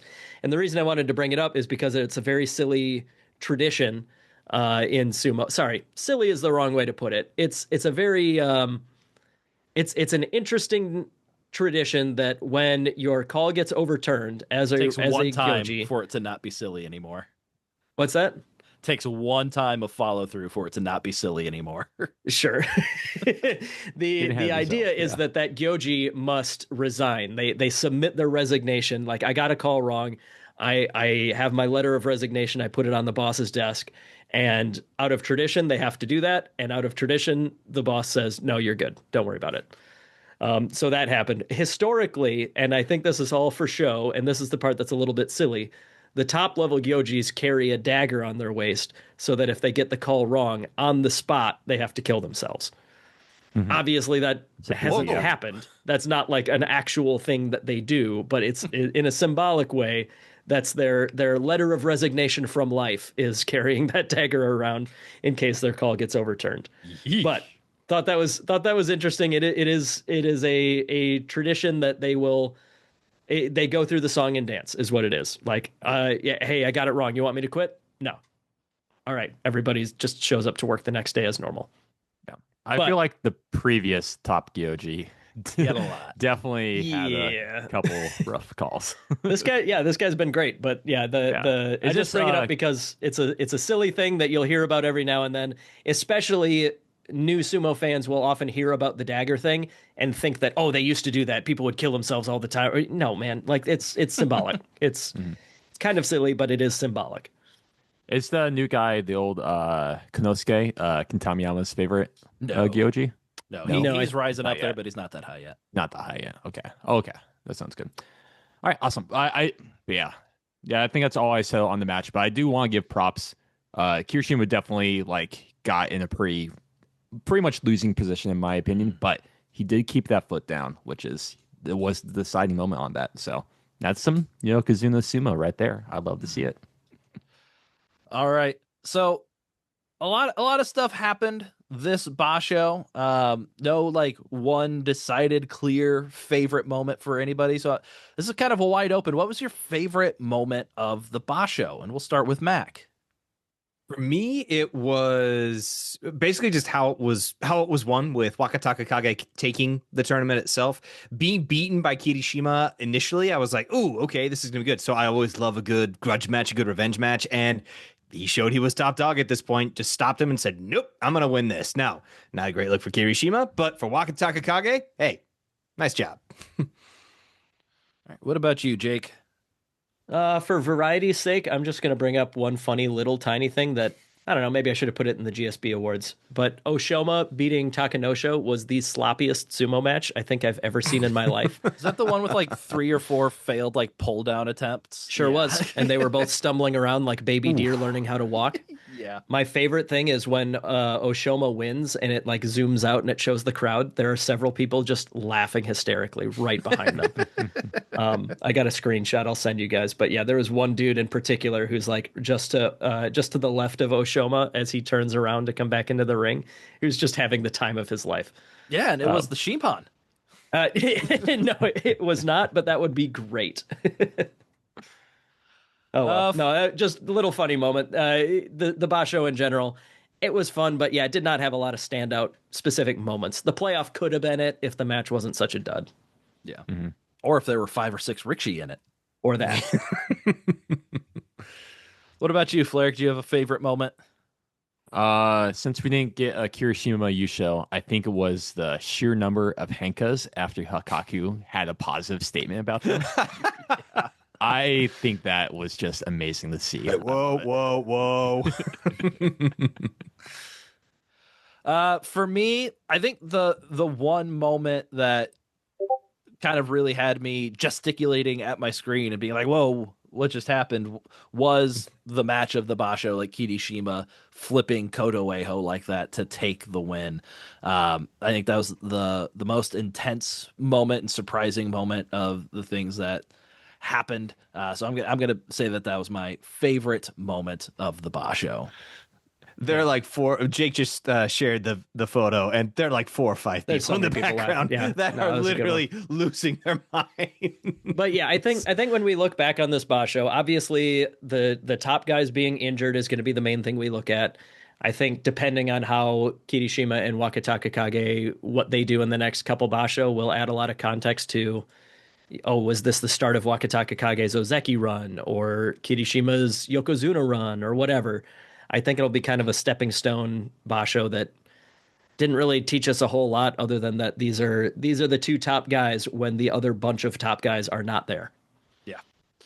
Yep, we've got a lot of questions, and hopefully most of them will be answered in the next Basho, which will be starting on July 12th. We'll have all of our normal Bonsuke predictions and review episodes. We should have a news episode between now and then. Hopefully we will have a trading card box opening between now and then. That's if I can get my hands on a box. Those are going a lot faster than they used to, so I've really actually got to be on top of when Big Sumo Fan gets a supply of those, because apparently I've already missed the first shipment on that. So hopefully we will have a trading card opening to do as well. But other than that, I gotta go like really deflate from sharing my stand-up comedy. You still coming down off that adrenaline? My legs have been shaking since then. I've just got so much anxiety right now. So Mac, take us home. You got it. Thank you for listening to Grand Sumo Breakdown. Until next time, throw your salt high and keep moving forward.